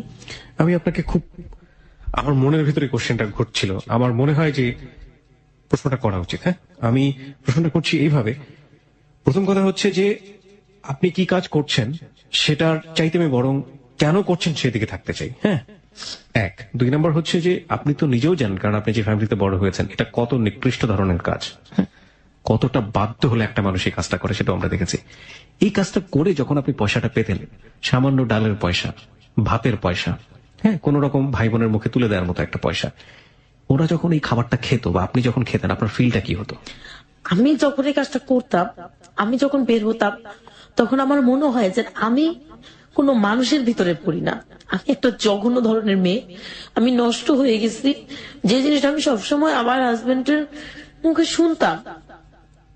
তো পরবর্তীতে এই কাজটা আমি করবো আমি কোনোদিন ভাবি নাই। আর ওই খাবারটা যেন আমার গলা দিয়ে নামতো না, কিন্তু মা শেষে বুঝতে পারতো যে এই কাজটা আমি কেন করলাম। অন্য কোনো কাজ করতে পারতাম, তখন চিন্তা করতাম যে অন্য কোনো কাজ করলে তো ওরা আমাকে রোজ টাকা দেবে না, হয়তো আজকে আমি জয়েন করছি 1 মাস পর আমাকে টাকা দেবে, কোনো মালিক আমাকে অ্যাডভান্স কিছু টাকা দেবে না, যেটা দিয়ে আমি মাস চলবো। তো পরে দেখা যেত কি এরকম 1 সপ্তাহ করছি, 2 সপ্তাহ করছি, 3 সপ্তাহ করার পরে, মাসখানেক করার পরে না আমার কাছে কোনো খারাপ লাগতো না, কিন্তু ওই টাকার খাবারটা আমার গলা দিয়ে নামতো না। আর রাশিদকে তখন প্রচন্ড ঘেন্না হতো যে ও আমার কেন খোঁজ নেয় না, ও যদি খোঁজ দিত তাহলে আজকে আমার এরকম হতো না। এরকম করে রোজা চলে আসলো। আমি রোজার ভিতরে আমার বাবা মাকে এই কাজ করে ফুলফিল বাজার করে দিলাম। ঈদ কাটলো, ছোট ভাই বোন গুলোকে কাপড় দিচ্ছি। আমার ফুপু, ছোট ফুপু, আমার এত কষ্ট পেয়েছি তখন যে আমার ছোট ফুপু আমার মাকে দিচ্ছে, ছোট ফুপু আর বড় ফুপু মাকে দিছে, বাবাকে দিছে, ভাইকে দিছে, বোনকে দিছে। আমাকে একটা সুতা পরিমাণ জিনিস কেউ দেয়নি। যখন আমি দেখলাম যে ওরা আমাকে পছন্দ করে না, তখন আর ওদের প্রতি আমার কোনো মায়া থাকলো না। তো ঈদের দিন রাশিদ আমাকে ফোন দিছে। ফোন দেওয়ার পরেও বলতেছে কেমন আছো? আমি কি তুমি যেমন রেখেছো ঠিক সেরকমই আছি, না মরে বেঁচে আছি। তো ও বললো যে এভাবে কথা বলতেছো কেন? আমি কি না, তুমি যে একটা ব্যক্তিকে রেখে গেছো, জানো আমার বাবা কাজ করে না, আমার টাকা খায়, তোমারটা খেয়েছে, তো তুমি কিভাবে এভাবে চলে গেলে আমাকে রেখে? ও আমাকে বললো যে ঠিক আছে, সবকিছু ঠিক হয়ে যাবে। ঈদের দিন রাত্রে ও বলতেছে যে তুমি একটা কাজ করো, তুমি আমার সাথে দেখা করো। কখন দেখা করবো? রাতে দেখা করো। বিকেলে ওই মহিলা আমাকে ফোন দিছে যে লাবণ্য তুমি একটু আসবা। কেন? আমার দুটা ফ্রেন্ড আসছে, তুমি যাদের সাথে বসো তারাই আসছে, ঈদের দিন তোমাকে দেখতে চায়। তো আমার তো কোনো রকমেরই নেই, আমি চলে গেছি। আমি কিন্তু পুরোনো কাপড় পরে গেছি, কারণ আমি ঈদে কোনো কাপড় নিই। মানে তখন আমার হাজবেন্ড আমাকে 6 মাসে কিছু দেয়নি, বাবা মাও কিছু দেয়নি। ওই যে শাড়িগুলো বিয়ের আগে কিনছি বা বাঁশ শাড়িগুলো, নতুন শাড়িগুলো, ওগুলো পরতাম। তো আমি যাওয়ার পরে ওনারা আমাকে 2 ঘন্টা রাখলো। 2 ঘন্টা রাখার পর আমাকে 3000 টাকা দিচ্ছে। ওরা বাইরে খেলো আমাকে নিয়ে। আমি ওদিকে রাশিদকে ফোন দিচ্ছি, রাশিদ ফোন রিসিভ করে না। 8টার দিকে প্রচন্ড বৃষ্টি হচ্ছিল, ওই বৃষ্টিতে ভিজে ভিজে ওকে আমি পুরো টিএসসি খুঁজছি, রমনা খুঁজেছি, ওকে আমি পাইনি। ও আমাকে রাত 10টার সময় ফোন দিছে, তুমি কোথায়? বাসায়। তুমি আমার সাথে দেখা করতে আসতো না, এটা বলে প্রচন্ড ঝগড়া করতেছে আমার সাথে। পরে আমি আচ্ছা ঠিক আছে, আমার ভুল হয়ে গেছে। পরে ফোন রেখে ছোট ভাই আপু শিশু পার্কে ঘুরতে যাবো। আর আমি আমার ছোট ভাই বোনদেরকে বাবা যে দেয় না সে অভাবটা বুঝতে দিতাম না। যেভাবেই হোক আমি ওদের সবাইকে বুঝায় রাখতাম যে না, টাকা পয়সা আছে, খেতে পারবি, চলতে পারবি। তো আমার ওদেরকে নিয়ে আমি শিশু পার্কে ঘুরতে গেলাম। 3000 টাকা ছিল, তো 1000 টাকা খরচা হয়ে গেল ওদের যাওয়া আসা না। ও আমাকে রাশিদ আমাকে ফোন দিল, বললো চল আজকে আমরা এক ফ্রেন্ডের বাড়িতে যাব। ঠিক আছে যাবো। ফ্রেন্ডের কে কে আছে? মা আছে, ভাই আছে, বোন আছে, সবাই আছে। কিছুর জন্য যাব, ওরা আমার বউকে দেখতে চাইছে। ঠিক আছে যাবো। ঠিক আছে, রাত 8টায় আমাদেরকে বাসায় দিয়ে আসার পরে আমি ওর সাথে দেখা করলাম, সম্ভবত গুলিস্তান গিয়ে। ওর বাড়ি কি গুলিস্তানে ছিল? ওর বাড়ি মগবাজার। ওকে, আপনি বলছিলেন যে রমনাতে খুঁজছেন, টিএসসিতে খুঁজছেন, এই জায়গাগুলোতে আপনি কেন বুঝতেন? ও এখানেই থাকতো, সারাদিন এখানে বেশিরভাগ সময় এখানে সময় কাটাতো বন্ধুদের সাথে। Okay. আর ও আমাকে বলছে ঈদের দিন রাত্রে ওইখানে থাকবে। ওকে, পরে আমি ওর সাথে গুলিস্তান দেখা করতে গেছি, যা দেখি ওর এক ফ্রেন্ড আছে এখানে, পরিচয় করাই দিল, ওর নাম কালাম। ওর বাড়িতে আমরা বেড়াতে যাবো। ঠিক আছে চলো। বাড়িটা ছিল ভুলতা গাউসিয়া। যাওয়ার পরে দেখলাম যে খুব অন্ধকার, খুব একটা গ্রাম, বিল চারপাশে, ওখানে নিয়ে যাচ্ছে কোনা কোনা দিয়ে এই দিয়ে। ঢুকালো কোথায়? বাড়ির পেছন দিয়ে। বলছে কি ব্যাপার? বাড়ির পেছন দিয়ে ঢুকলাম। ও একটা নতুন বাড়ি করছে, গেট করা হয়নি, টিন দিয়ে লাগিয়ে রাখছে। এটা আসলে টিন দিয়ে লাগানো ছিল। দরজা বলছে আমাকে কেউ তো নাই এখানে, এক রুম, একটা বিলের ভিতরে এক রুম। তো আমার কোনো না ভয় ছিল না, ও ছিল সাথে। আপনি ওকে লাভ করতেন সেই সময়টাতে এবং পুরো ওকে আমি পুরো লাভ বুঝতো। করতাম। আপনি যেই কাজের মধ্যে জড়িয়ে গেছেন এই এটা কি কথাটা আমি ওকে বলিনি, ও কি বুঝতেও পারেনি? ও বুঝতেও পারেনি। ওকে আমি বলতাম না, ও বুঝতে পারেনি। ও কারণ জিজ্ঞেস করেনি যে এই আপনার- মাসটা ও আমাকে সময় দেয়নি। না, কিন্তু ওর তো সন্দেহ হওয়া বা জিজ্ঞেস করার একটা ব্যাপার ছিল যে টাকাগুলো কোথা থেকে কিছু আসছে। জিজ্ঞাসা করে নাই। ও বলছে বাজার করছে, আমি কি কোন রকম করেছি, মিথ্যে বলেছে আমার সাথে। আপনার ফ্যামিলি বুঝতো না যে এই আমার কাজগুলো? মা বুঝতে পেরেছিল, পরে আমাকে জিজ্ঞাসা করছে তুই এত টাকা করতে গেলে, আমি মার কাছে স্বীকার করছে। মা কি বলেছিল? মা কোনো কথা বলেনি, মা নিস্তব্ধ হয়েছিল। বাবা বুঝতো না? বাবা বুঝতো না। আমার বাবা এক কথা মোট কথা বলতে গেলে ও ছিল টাকার, ও টাকার জন্য সব করতে পারে, শুধু পারে না মেয়ে আর বউকে বেচতে। তো আমি যখন ওর সাথে গেলাম, তারপর ও আমাকে বলতেছে কি দেখো ওর ফ্যামিলির কেউ নাই, তো তোমাকে মিথ্যে বলে এখানে আনছি। তখন বাজে রাত 11টা। তখন রাশিদের সাথে ওর বন্ধুর বাড়িতে গেলাম। ও আমাকে বললো দেখো তোমাকে মিথ্যে বলে এখানে এনেছি, ওর কোনো বাবা মা থাকে না, ওর এটা বাড়ি করছে নতুন, তো আমরা দুজন একাই থাকবো। ভালো কথা, আমরা একাই থাকবো, সমস্যা নেই। আধা ঘন্টা পরে মানে ও আইসা মানে ও আমাকে ওখানে গিয়ে ও আমাকে ইউজ করে। তারপরে আধা ঘন্টা পরে ও আমাকে বলতেছে একটা কথা বলি, তুমি রাগ করো না। কি কথা? আমার বন্ধু তোমাকে চায়। হোয়াট? হ্যাঁ, ওর বন্ধু আমাকে চায়, নয়তোবা ও একটা গ্যাঞ্জাম করবে। মানেটা কি? মানেটা হচ্ছে এটা ওদের কন্ট্রাক্ট ছিল যে যাকে নিয়ে যাবে দুজনে মিলেই ভোগ করবে। কিন্তু আমি যখন চিল্লাচিল্লি করলাম এই করলাম তখন বলছে আমাকে একবার ওকে একটা সুযোগ দাও। তখন আমি বলছি, কোনো মতেই না, আমি চলে যাবো এখান থেকে। মোবাইলটা ধরে দেখি রাত 1টা বাজে, কিভাবে বের হবো, আমি কিন্তু চিনি না সেটা। তো পরে আমি ওখানে রইলাম। পরে ও আমাকে অনেক রিকোয়েস্ট করে, ও আমার মানে না যেন পা ধরছে এরকম রিকোয়েস্ট করে ওর বন্ধুকে করলো, ও বাইরে চলে গেলো, ওর বন্ধুকে পাঠিয়ে দিলাম। ওর বন্ধুকে আমি পা পর্যন্ত ধরছি যে ভাইয়া আমি আপনার বন্ধুর ওয়াইফ, আপনি এইভাবে আমাকে ভোগ করতে পারেন না, তাতে আমার কি, আমার তো আপন কেউ না। কোনো মতে যখন না শুনছে তখন মনটাকে একটা বুঝ দিছি যে যখন আমি ওই যে 2টা লোকের সাথে মেলামেশা করছি, ঠিক ওই মন মানসিকতা নিয়ে আমার ওর সাথে মেলামেশা করতে হবে, ওকে আপন ভাবলে চলবে না আমার। তো চলে গেল। আমি ওয়াশরুমে ঢুকে তখন চিৎকার করে কাঁদতেছিলাম যে আমি কাকে ভালোবাসলাম যে আমাকে অন্য পুরুষের হাতে তুলে দিল। তাহলে তো আমি নিজেই ঠিক ছিলাম যে ওই লোকগুলো তো ভালো ছিল, যাদের সাথে আমি এই জঘন্য কাজটা করছি বা এই নোংরা কাজটা করেছি তারাই তো ভালো। তাহলে তো এই মানুষটাকে ভালোবেসে বিশ্বাস করে আমার কোনো লাভ নেই। তো তারপর ও মানে এরকম একটা বিহেভ করলো, ও আমাকে আয়সা জড়ায় ধরে প্রচন্ড কান্না করতে শুরু করলো, যেন সব ভুল ওর। ও আমার কাছে ক্ষমা চাইলো পা ধরে ওই রাতে। তো কেন জানে মনটা আমার আবার ঘুরে গেল। সকালবেলা আমরা দুজন চলে আসলাম। চলে আসার পরে ওকে আমি বললাম যে দেখো এরকম হলে আমি আর কখনোই তোমার সাথে কোথাও যাবো না। বাই দ্য ওয়ে, আপনি যেভাবে রাত কাটালেন, আপনার ফ্যামিলি আপনাকে কিভাবে নিল? আমার ফ্যামিলি থেকেও বলে গেছে যে আমরা বেড়াতে যাচ্ছি। আপনার ফ্যামিলি তো জানে যে আলটিমেটলি আপনারা বিবাহিত। হ্যাঁ। ওকে। তো আমি বাসায় ঢুকলাম। এখন আমার বাবা এই আমাদের বিয়ের কথাটা আমাদের গ্রাম সরকারের কাছে জানাই দিছে। জানাই দেওয়ার পর আমার গ্রাম সরকার আসছে, কাকে বিয়ে করেছে মামুনি দেখি একটু। তখন আমার গ্রাম সরকার একটা দিল যে উঠায় দেবো। এখন উনি আমার বাবার এখন লোভ হচ্ছে যে এখন যদি উঠায় দেই 50,000 টাকা খরচা করলে আমি 1 লাখ টাকা পাবো। কিভাবে? অনুষ্ঠান করলে টাকা উঠবে, ওকে, সবাই গিফট দিবে। গিফট দেবে, আর আমার আত্মীয় স্বজন তো বিশাল বড় লোক। বাই দ্য ওয়ে, এখানে গ্রাম সরকার বলতে আপনি কাকে বোঝাচ্ছেন? ওই চরটা তো একটা গ্রামের মতো ছিল, হ্যাঁ। তো ওখানে এক চেয়ারম্যান মেম্বারের পরে একজন গ্রাম সরকার থাকতো। যে কোনো বিচার আগে গ্রাম সরকারের কাছে যেত, তারপরে মেম্বার, তারপরে চেয়ারম্যানের কাছে যেত। আচ্ছা আচ্ছা। তো তাকে বলার পরে সে বললো যে রাশেদকে বলো তোমার এই এলাকায় তোমাকে আধা কাটার উপর হলো 1 কাঠা জমি কিনে দিতে হবে আমার মেয়েকে। রাশেদকে বললো এটা? হ্যাঁ, তুমি যে আমার মেয়েকে বিয়ে করবা, তোমার ফ্যামিলি যে আমার মেয়েকে নেবে, বিয়ে তো করেই ফেলেছেন, বিয়ে করার প্রসঙ্গ আসবে কেন? মানে উঠায় দেবে আর কি। আচ্ছা। বা তোমার ফ্যামিলি যে ওকে নিচ্ছে, এখনো তো ফ্যামিলি জানে না, তোর ফ্যামিলি যখন জানবে তখন কি গ্রহণ করবেন, যদি না করে তাহলে আমার মেয়ে কোথায় যাবে। তার মানে তুমি আমার মেয়েকে এখানে একটা বাড়ির উপরে 1 কাঠা জমি কিনে দিবা, সে একতলাই হোক 3 সেটি থাক, সেটা বড় কথা না। কোথায় এটা? এটাও চরের মধ্যে হবে, কামরাঙ্গীর চরে। কামরাঙ্গি চরই হবে এটা। তখন ও বললো ঠিক আছে আমি করব। তো এভাবে করে আমাদের সম্পর্ক এগোতে থাকে। 2011 ভালো আছি আমরা, ওর টাকা পয়সা আমাদের সংসার চলতেছে। তো 2012তে গিয়ে ও আবার গ্যাঞ্জাম করলো আমার সাথে। ঝগড়াঝাটি করার এক পর্যায়ে ও আমাকে ছেড়ে চলে যাবে, এসে অনেক বুঝ করে অনেক মিলমিশ করিয়ে দিল। ঠিক আছে, 6 মাস চলে গেছে। কিভাবে যেন ওর ফ্যামিলি জেনে ফেলছে আমরা বিয়ে করছি। ওর ফ্যামিলি এখন আমাকে ফোন দেয়, আমার উপরে চরম অত্যাচার, তুমি ওকে নেবে না, ওর বউ হতে পারো না, তোমার মতো মেয়েকে আমরা ওর বউ। আর সবচেয়ে বড় ভুল ছিল যে রাশেদ এর আগে আমার ফুপুকে নেয়ার জন্য নাকি ঘরে এরকম ঝগড়াঝাটি করছে। পরে ওরা জানতে পারছে ওনারই ভাস্তি আমি, তার মানে ওই ফুপু যেহেতু এত খারাপ, ভাস্তিটা যাচ্ছে তারও খারাপ। ও বলে যে না, ওর ফুপু যেমনই হোক আমার ওয়াইফ ভালো। এরকম গ্যাঞ্জাম করে টোরে ও বহুবার বিষ খেয়েছে নাকি অভিনয় করেছে জানতাম না। 2013তে আইসা ওরা আমার সম্পর্ক ভালো যাচ্ছে, হঠাৎ করে ও আমাকে একদিন রাত্রে ফোন দিছে আমি লন্ডন চলে যাচ্ছি, তুমি ভালো থাইকো সুস্থ থাইকো। ঘরে বাজার টাজার কিচ্ছু দিয়ে যায়নি, হুট করে লন্ডন চলে যাচ্ছে। আর আমার কেন জানি মনে হতো আমার জীবন থেকে একদিন যাবেই।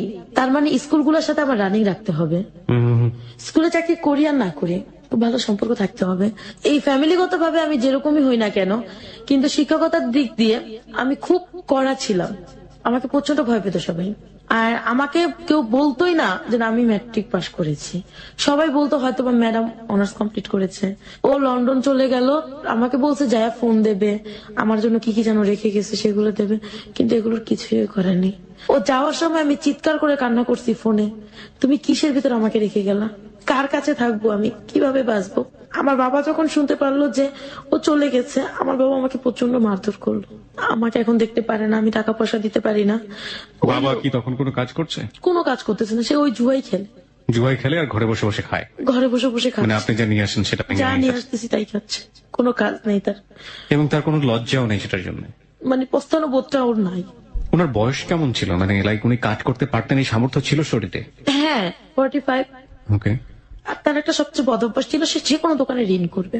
একসময় দেখলাম কি ঋণের মাত্রা এত হারে বেড়ে গেছে, 3.5 লক্ষ টাকার মতো দেনা হয়ে গেছি আমি। আপনি মানে আপনার কাজের জন্য নাকি বাবা দিনা করে আছে? মানে উনি করে করে আমার নাম দিয়ে আসে, মেয়ে বেতন পেলে দিয়ে দেবো, মেয়ের জামাই দিয়ে দেবে, সবাই তো আমাকে চেনে। কি কিন্তু? সিগারেট এইটা সেইটা, এই হাবি জাবি। দেখা যায় কোনোদিন রাশিদের বাচ্চা দিতে লেট হয়েছে, একবেলা চাল নাই, ওই চালটা এটা সেটা আনতো। 2013-তে রাশেদ চলে আসলো দেশে। আসার পরে ও আমাকে বললো আমার বোনটার ইউকে থেকে চলে আসলো। কি করতে গিয়েছিল এখানে? সেটা আমি জানি না, 16 দিনের মাথায় চলে আসছে। ও কি গিয়েছে না কি আমি তাও বলতে পারবো না, ওর সাথে আমার কোনো যোগাযোগ হয়নি। এই 16 দিন? এই 16 দিন ওকে ফোন দিল, ওর ভাই রিসিভ করে আমাকে বকাঝকা করতো। এই 16 দিনের মধ্যে বাইরে থেকে কোনো ফোন করেছিল আপনাকে? ও আমাকে কোনো ফোনও দেয়নি। ও বলেছিল ফ্যামিলির লোক নাকি আমাকে যোগাযোগ করবে, আমার এই 16 দিনের বাজার টাজার দিয়ে যাবে, ওর এক বোন যাবে, কিন্তু কেউ আমাকে কিছুই করেনি। তো অনেক কষ্ট, অনেক ঋণ টিন করে এই যে এই 16 দিন চললাম, তাও আমি কোনো খারাপ পথে যাইনি। আবার স্কুলে জব শুরু করলাম। তারপরে 2013-তে ওর 21শে ফেব্রুয়ারিতে ওর সাথে আমার সাথে একটা মিথ্যে কথা নিয়ে ঝগড়া লেগে গেল। ও বলছে আমি ছেলেদের সাথে ঘুরতে গেছি, কিন্তু আমি ছেলেদের সাথে না, আমি বাবা মার সাথে ঘুরতে গেছি। ও আমাকে মিথ্যে বলে ও আমার জীবন থেকে একেবারের জন্য চলে গেল। চলে তো গেছে ভালো কথা, ও পাশের প্রতিবেশী যারা ছিল, যাদের সাথে ওর পরিচয় ছিল, ওদের সাথে আমাদের একটা ঝগড়া লাগাই দিয়ে গেছে। এমন ভাবে ঝগড়া লাগাইছে যে আমি মানিজ্যত নিয়ে যে ঘরে থাকবো সেই পরিস্থিতিটাও রাখি নাই। আমাকে আমার বাবা প্রচন্ড মারধর করে আমার শরীর ফেটে রক্ত বেরোচ্ছে, ঘরের ভিতর আটকে রাখছে। পরের দিন সকালে আমার মা আমাকে ঘর থেকে বের করে দিচ্ছে। বের করে দেওয়ার পরে আমার বাবা আমাকে কোনো ফোন দিত না, কথা বলতো না আমার সাথে। কোথায় গেলেন আপনি?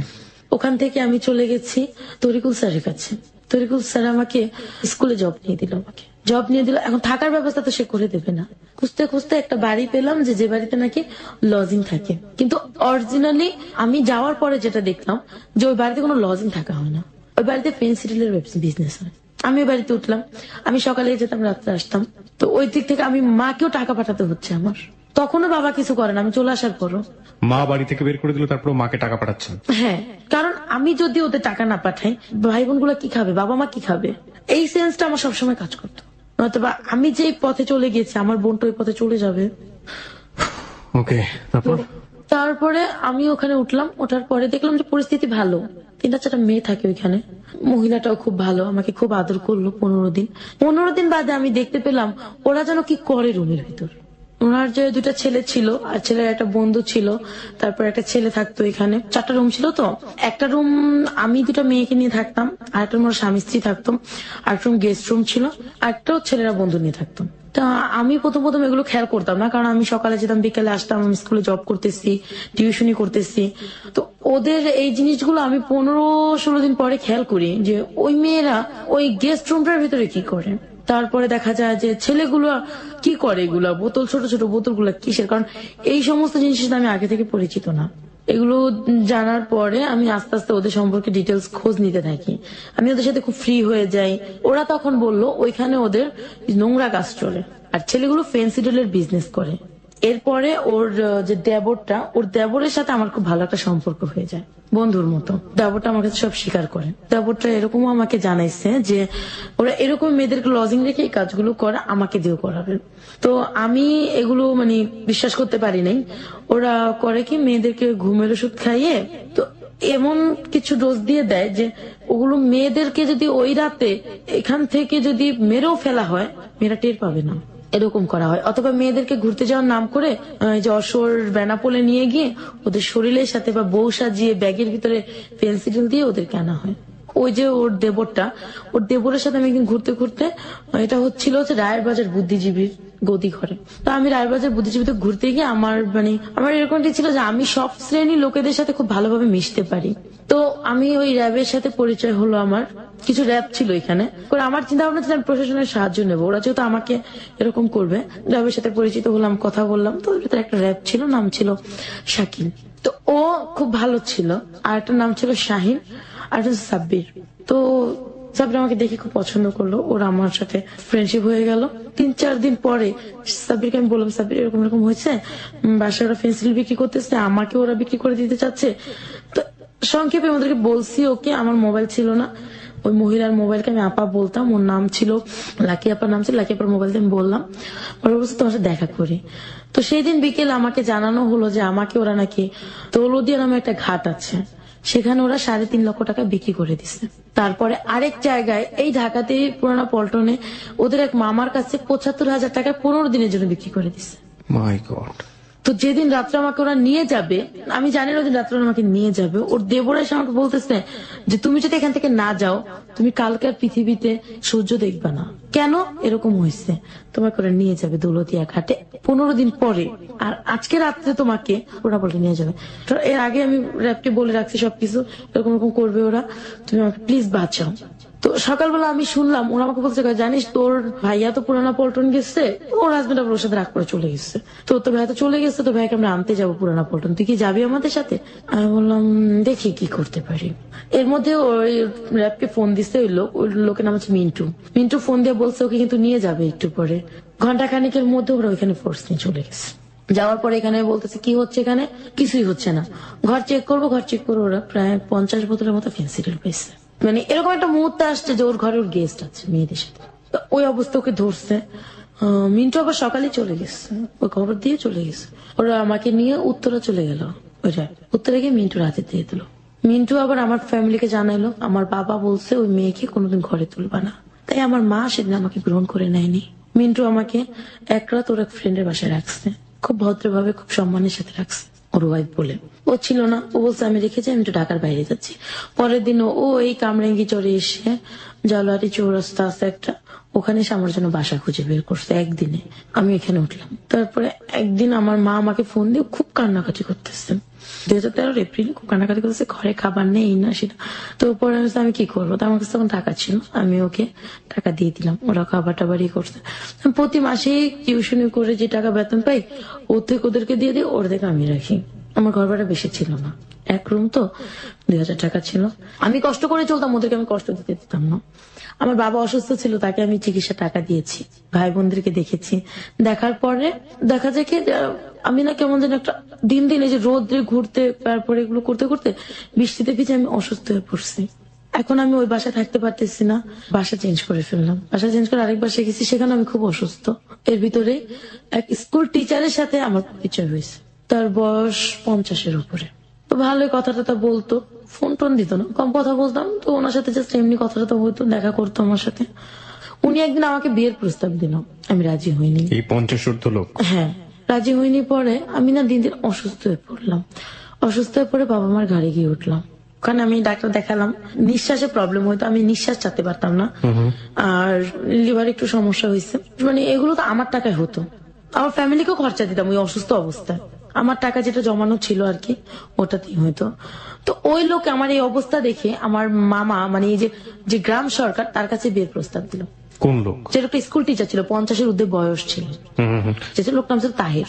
সে আপনার গ্রাম সরকার পর্যন্ত পৌঁছালো কিভাবে? ওই এলাকারই সে স্কুল টিচার। ওকে। তো ওই হিসেবে সে বলছে, আর আমাদের সম্পূর্ণ দায়িত্ব ওই গ্রাম সরকার নিয়েছিল। তো ওনার কাছে বিয়ের প্রস্তাব দিল। আমাকে জিজ্ঞাসা করা হলো, তখন তো আমি খুব অসুস্থ, আমার একজনের হেল্প চাই। বাবা মা আমাকে রাখবে না। আমি বাবাকে বললাম দেখো তো অনেক বয়স্ক, কিভাবে কি হয়। বাবা বললো না সমস্যা নেই, মানে ডাইরেক্টলি বললো বয়স্ক লোক নাকি বউ ভালোবাসে বেশি। আপনার বাবা আপনাকে এটা বললো? আমার বাবা মাকে বলছে।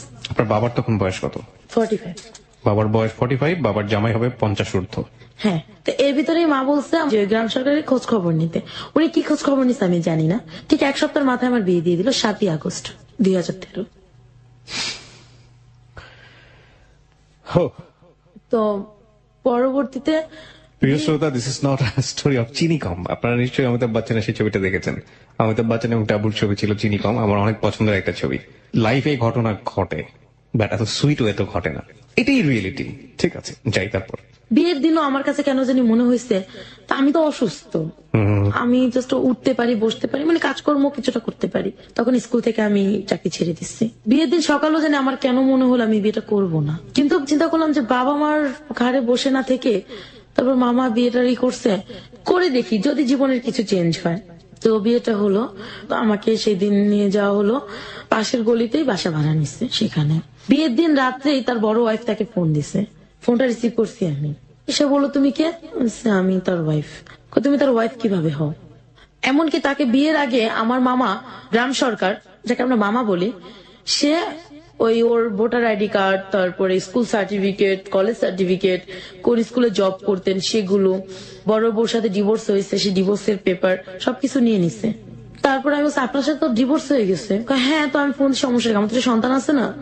ভালো কথা, সন্তান আছে যেহেতু আমি সেহেতু আর কিছু বলিনি। ওনার সাথে কথা বলছে 1 দিন 2 দিন 3 দিন। আমি তো অসুস্থ, যেটা সত্যি কথা বলতে কি আমার হাজবেন্ডের সাথে আমার কোনো সম্পর্কই ছিল না, মানে স্বামী স্ত্রীর পরে যে সম্পর্ক। বিয়েটা হয়েছে আমার। স্বামী স্ত্রী সম্পর্ক, এক্স্যাক্টলি এক্সিস্টিং যে রিলেশনশিপ, হ্যাঁ, স্বামী স্ত্রীর কোনো সম্পর্কই তার সাথে ছিল না, কারণ আমি অসুস্থ। তার ভিতরে তার ওয়াইফ ফোন দিছে, এটা আমার বিবেকে বাজছে, কেন ফোন দেবে? তো এভাবে করে তার সাথে প্রায় 1 সপ্তাহ কেটে গেল। 1 সপ্তাহ কেটে যাওয়ার পর তার আরেকটা ওয়াইফ আমাকে ফোন দিছে। তখন আমি মানে তার ফোনে আমি ইউজ করি, তো আমি বললাম আপনি কে? তো ওর নাম ছিল রনি। আমি রনি না ননি জানি, চিটাগং বাড়ি তাদের, চিটাগং থেকে ননি বলছি। তো আপনি কাকে চান? বললাম তাহেরকে চাই। তা আপনি কি হন? আমার ওয়াইফ। কিভাবে হলো? সাথে সাথে আমি বললাম কিভাবে হলো, কারণ যেহেতু তার এক ওয়াইফ ডিভোর্স প্রাপ্ত, আমি আছি, তো আমি দ্বিতীয় ওয়াইফ, তার আর কোনো ওয়াইফ নেই। আপনি কে তাহলে? আপনি যাকে বিয়ে করেছেন তার আমি এক ওয়াইফ, আপনি তৃতীয় ওয়াইফ, আমি দ্বিতীয় ওয়াইফ। উনিও ডিভোর্স? না। তো আমি বললাম আপনি আমাকে কেন ফোন দিচ্ছেন? আমি বাবা মাকে সবকিছু জানাইছি, মামাকে সবকিছু জানাইছি, তাকে বলছি সমস্যা কি, সে গ্রামে থাকবে আপনি ঢাকায় থাকবেন, এইভাবে সে আমাকে বললো। আমি এভাবে ঘর করতে পারবো না, যেহেতু মানে আপনার সাথে আমার সাথে স্বামী স্ত্রীর কোনো সম্পর্ক নাই, সেহেতু আপনার সাথে আমি ঘর করতে পারছি না। নামমাত্র স্বামী স্ত্রী? হ্যাঁ, না মাত্র স্বামী স্ত্রী, এটাই রিয়েল ছিল আর কি। তো আমার খুব একটা সন্দেহ হতো, তার ওয়াইফ ফোন দিত, কথাবার্তা বলতো, বড় ওয়াইফ ফোন দিত, দুজনেই আমার সাথে কথা বলতো। হঠাৎ একদিন 15 দিন যাওয়ার পরে তার সেকেন্ড ওয়াইফ আমাকে বলল সে নাকি লাইগ্রেশন করা, যেটা একটা পুরুষ করলে তার কখনই কোনো সন্তান আসবে না। আমি একটা অল্প বয়সের মেয়ে, আমি কিভাবে এটা মেনে নিই? আমার সন্তান থাকবে না, আর সন্তান থাকবে না এই জিনিসটা আমি কখনোই মানতে পারিনি। এগুলো নিয়ে ঘটমট করতে করতে গ্যাঞ্জাম হচ্ছিল, মা আমার কাছে, গ্রাম সরকারকে বিচার দিলাম। সবাই বললো যে এই মেয়েকে আপনি কি করলেন, এই মেয়েকে আপনি কেন জীবনটা নষ্ট করলেন? আপনি জানতেন আপনি লাইগ্রেশন করা, আপনি কেন মেয়ে? ওর এক কথাই বলতো যেন ও সন্তান আনুক, পালতে আনুক। আপনার হাজবেন্ড? হ্যাঁ, ও সন্তান পালতে আনবে, আমি তাকে মানুষ করবো। আমি কোনোদিন না, আমি যত মা হওয়ার ক্ষমতা রাখি সেহেতু আমি একটা সন্তান পালতে আনতে পারি না। এই জিনিসটা আমার কাছে ঘোর নাকচ ছিল যে আমি পালতে আনবোই না। তো এরকম করে তার সাথে ঘটর মটর করে আমার 1.5 মাস গেছে। যাওয়ার পরে আমি বললাম যে আমি আপনার সাথে ঘর করবো না, ঘর করবো না বলছি, পরে সে আমাকে প্রচন্ড মারধর করলো। আমার সবচেয়ে কষ্ট লাগতো ওইখানে যে সে কোনো বাজার করতো না ঘরে। 1 কেজি চাল, 1 কেজি আলু, একটু ডাল, একটু ডিম আর মরিচ, এছাড়া সে কিছুই আনতো না। এগুলো খেতে খেতে এক সময় আমি অসুস্থ হয়ে পড়লাম। আমার আবার সে গ্যাস্ট্রিকের প্রবলেমটা দেখা দিল, আর আমার নিঃশ্বাস ছাড়তে খুব কষ্ট হতো। আমি খুব অসুস্থ, আমি বিছানা থেকে উঠতে পারি না। তারপর একদিন খুব শক্তি করে উঠে আমি তার সাথে প্রচন্ড ঝগড়া করলাম, আমি আপনার সাথে ঘর করবো না, আমি কিভাবে বাঁচবো এইভাবে। তারপরে সে বলল তুই কেন থাকতে পারবি না? তুই থাকতে হবে তোকে, তোর বাবা মার কাছ থেকে। বাবা মার নাই, কোত্থেকে আনবো? বাবা মারও দুঃসাহ জীবনযাপন কাটাচ্ছে, কারণ আমি দিচ্ছি না তাদেরকে, আমি কোত্থেকে দেবো? সে আমাকে মারধর করলো, প্রচন্ড মারধর করে। ঘরে একটা লাঠি ছিল আমার, লাঠিটা দিয়ে আমাকে পেটালো। তো পরবর্তীতে মানে সে আমার বাবা মাকে কোনো খবর দেয়নি, পাশের ভাড়াটিকে কোনো খবর দেয়নি, সে চলে গেছে। তখন আমি সারাদিন আমার মাকে আমি ফোন না দিছি, না গিয়েছি, তখন আমার মা আমাকে খোঁজ নিতে আসছে।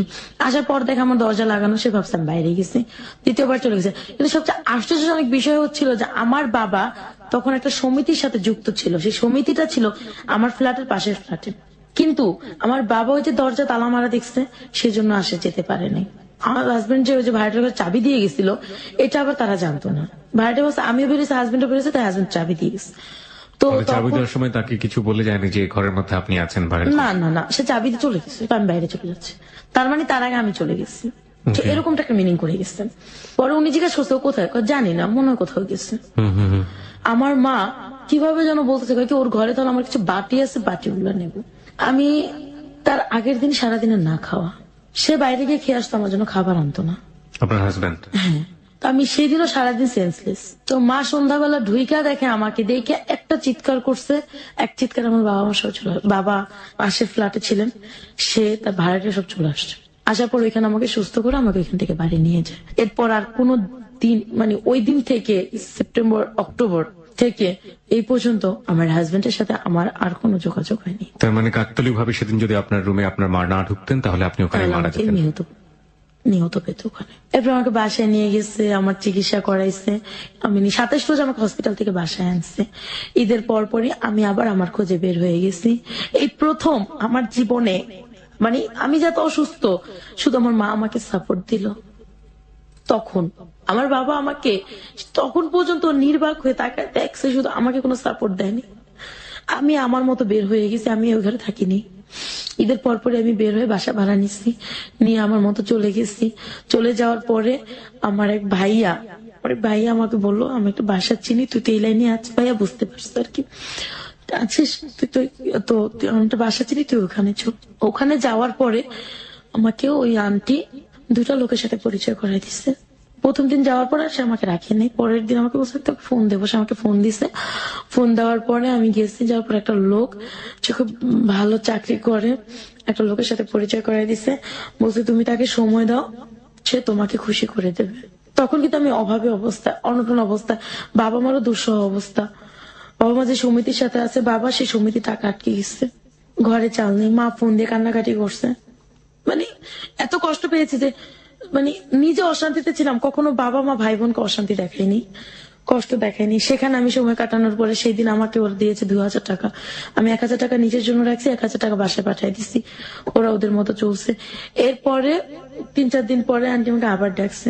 তখন দেখা হয়েছে আমার সাথে এক ডক্টরের সাথে। এক ডক্টর, তখন সে মানে আমার সবকিছু শুনলো।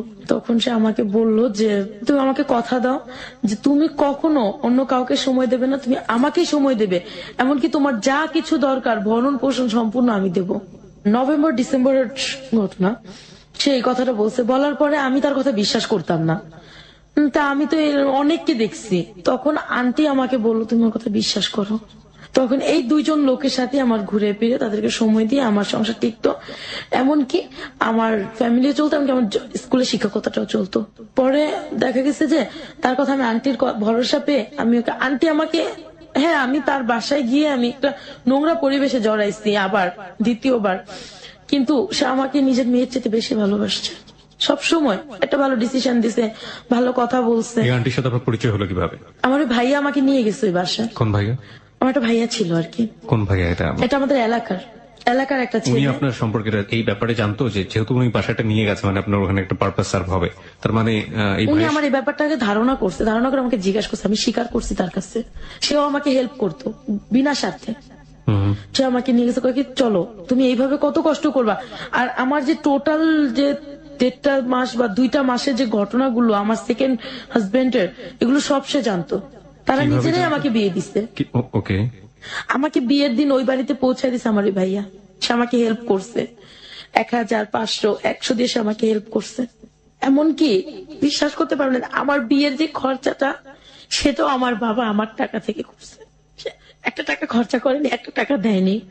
তারপরে এই যে 2টা বছরে সে যে ঋণগুলো করছে, এই ঋণগুলো আজ পর্যন্ত আমি দিচ্ছি। এই কাজগুলো করে আমি এখন এই কাজগুলো করি না, বলতে যে শুধুমাত্র যে আমি যে 10 জনের সাথে মিশবো সেটা করি না। জাস্ট আমার ওই ডক্টরের সাথে খুব ভালো একটা ফ্রেন্ডশিপ আছে। প্রতি সপ্তাহে সে আমাকে একটা খরচে টাকা দেয়, যাতে করে আমার আর এইসব নোংরা কাজে ঢুকতে না হয়। সে পৃথিবীর যে প্রান্তে থাকুক না কেন, সে প্রতি সপ্তাহে আমার টাকাটা আমাকে পাঠিয়ে দেয় আমার মোবাইলে। and you have that kind of relationship with that doctor, right? আপনার তো ডক্টরের সাথে এই সময় কাটানোর মতো একটা রিলেশনশিপ আছে। হ্যাঁ, সময় কাটানোর মতো একটা রিলেশনশিপ আছে। তারপরও সে যথেষ্ট ভালো, আমি তাকে মন্দ বলবো না, সে ভালো। তারপরে দেখা যায় আর যে রিলেশনটা, আমি এখন বর্তমানে আমার একটা স্টেশনারি আছে, বইয়ের লাইব্রেরি। উনি যখন আমাকে হেল্প করতেছিলেন তখন উনি আমাকে বললো যে তুমি কিছু একটা করো, শুধু মাস্টারি দিয়ে তোমার হবে না, তুমি মাস্টারিটা ছেড়ে দাও, তুমি কিছু একটা করো। শেষে যে গ্রাম সরকার আমাকে বিয়ে দিয়েছিলাম, প্রথমে বলছিলাম, সেই গ্রাম সরকার আমাকে একটা প্রোডাকশন হাউস বলতে একটা এম্ব্রয়ডারি হাউসে জব নিয়ে দিল। সেখানে 6000 টাকা বেতনে জব নিয়ে দিছে। আর যে ডক্টরের সাথে আমার ফ্রেন্ডশিপ আছে, সে আমাকে কিছু টাকা দিল একটা দোকান করার জন্য। কত টাকা? প্রায় ওখানে 20,000 টাকা। দোকান করছি আমি ওখানে। একটা মানে চিন্তা করলাম কি করব, তখন আমার তো অনেক স্কুলের সাথে যোগাযোগ, তখন আমি বইয়ের লাইব্রেরি দিলাম। বইয়ের লাইব্রেরি মানে স্টেশনারি, বই, খাতা, পেন্সিল, রাবার বা গাইড, এটু সব পাওয়া যাবে ওখানে। ওকে। আজ অব্দি আমার বাবা সাপোর্ট করেনি, এমনকি 2-1 দিন আগের ঘটনা, যে আমার বাবাকে, যাকে আমি এত হেল্প করছি বা আমি যাকে নিয়ে এখনো বেঁচে আছি, আমি আজীবন বেঁচে থাকবো, এর আমার সাথে যাই করুক না কেন। আমার বাবা 2-1 দিন আগে আমাকে মেরে আমাকে আমার মাকে দোকান থেকে বের করে দিয়ে ওই দোকানটা সে নিজের করে নিছে।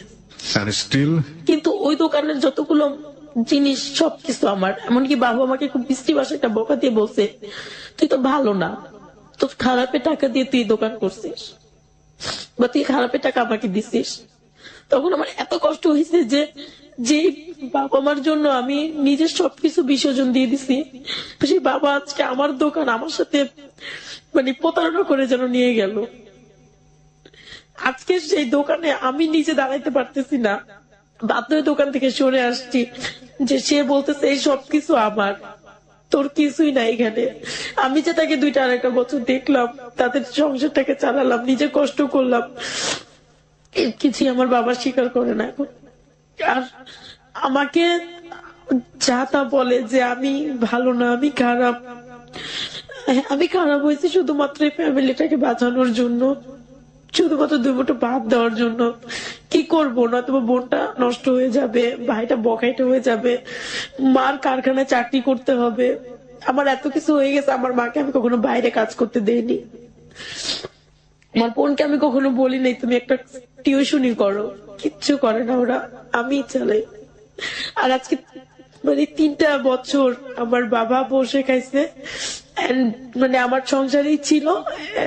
এখন যে দোকানটা আছে সে এখন ওই দোকানেই করে, আমার সাথে সে টোটালি যোগাযোগ বন্ধ করে দিচ্ছে। সে এখন আমার দোকান চালায়, সে তা দিয়ে সে নিজে চলে।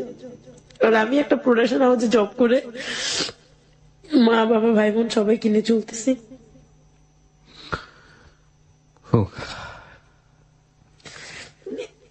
খুব কষ্ট পেয়েছি যখন সে আমাকে বলছে আমি খারাপ, সে যখন আমাকে মারধর করে বের করে দিছে, এই নিয়ে 3য় বার সে আমাকে ঘর থেকে বের করে দিছে। প্রথমবার দিয়েছে আমার হাজবেন্ড সহ, 2য় বার আমাকে দিয়েছে আমার ভুলের কারণ, সে বলে আমার ভুল, কিন্তু অন্য একটা মিথ্যে কারণে সে আমাকে 2য় বার ঘর থেকে বের করে দিছে। এই 3য় বার সে তার জীবন থেকে আমাকে বের করে দিল। তো আজকে আমার কিন্তু কিছুই নেই, সবকিছু তাদেরকে আমি বিসর্জন করে দিছি, সবকিছু তাদেরকে আমি দিয়ে দিছি, তারপর আজকে তারা আমাকে জায়গা দেয় না। আপনার বাবা তো আপনাকে বারবার বের করে দিয়েছে, তারপরও আপনি এত কষ্ট করে এবং এই রকম ভাবে নিজেকে, আমি ভাইয়া সারাদিন না খেয়ে থাকতাম, একটা টাকা আমি আউট খরচা করতাম না। আমি কোনোদিনও, এমনও দিন গেছে আমি শাহবাগ যদি গেছি কোনো কাজে, বা দেখা যাবে হাইটা কামরাঙ্গীচর গেছি, যেখানে 60-70 টাকা খরচা হবে, সে টাকাটা আমি রেখে দিছি, বাসায় গেলে আমার খরচা আছে সেজন্য, সেটা আমি রেখে দিছি। আমি সারাদিন রোদে, হ্যাঁ আমি খারাপ ছিলাম মাসখানেক, 3 মাস, 1 মাস, 1 দিন, 15 দিন এরকম খারাপ ছিলাম, কিন্তু আমি কখনো মানে প্রফেশনাল হয়ে যায়নি। কিন্তু যেটা প্রফেশনাল হবো, একের পর এক নোংরা কাজ করবো, আমি সেটা করিনি। আমি মাঝে মাঝে যখন খুব ঠেকছি, যখন দেখি যে না আমার ঘরে ভাত জোটে না, তখন গেছি। আর না তো আমি এই রোদে রোদে টিউশনি করে কষ্ট করে সবকিছু করে, আমাকে কেউ সাপোর্ট দেওয়ার ছিল না, আমাকে কেউ সাপোর্ট দেয়নি। আমার ফুপু, আমার খালারা, আমার মামার আমাকে কেউ সাপোর্ট দেয়নি, আমার চাচুরা, তাহলে এমনকি নিজের বাবা মাও আমাকে সাপোর্ট দেয়নি। কিন্তু আমার আজকে আমি স্বীকার করতে বাধ্য যে আমার এত কিছুর পরও আমার মা আমার সাথে আছে, আমার মা তার স্বামী ছেড়ে আমার সাথে আছে। আপনার মা ধরেন কিছুদিন পরে তার স্বামীর কাছে ফিরে গেল, কেউ আপনার সাথে নেই এবং এই মানুষগুলোর মুখে অন্ন জড়ছে না, আগের মতোই অবস্থা, তারপরেও কি আপনি তাদেরকে আমি সারা জীবন তাদেরকে দেখবো। আমি যদি কারোর জীবনেও যাই, কারো সংসারেও যাই, তারপরও আমি তাদেরকেই দেখবো। আমার সবকিছু ফেলে আমি আমার এই বোনটা, যতদিন আমার বোনটার বিয়ে না হচ্ছে, যতদিন আমার ভাইটার বড় না হচ্ছে, কাজের ব্যবস্থা না হচ্ছে, ততদিন আমার মা যতদিন বেঁচে আছে, আমি ততদিন তাদেরকে দেখবো।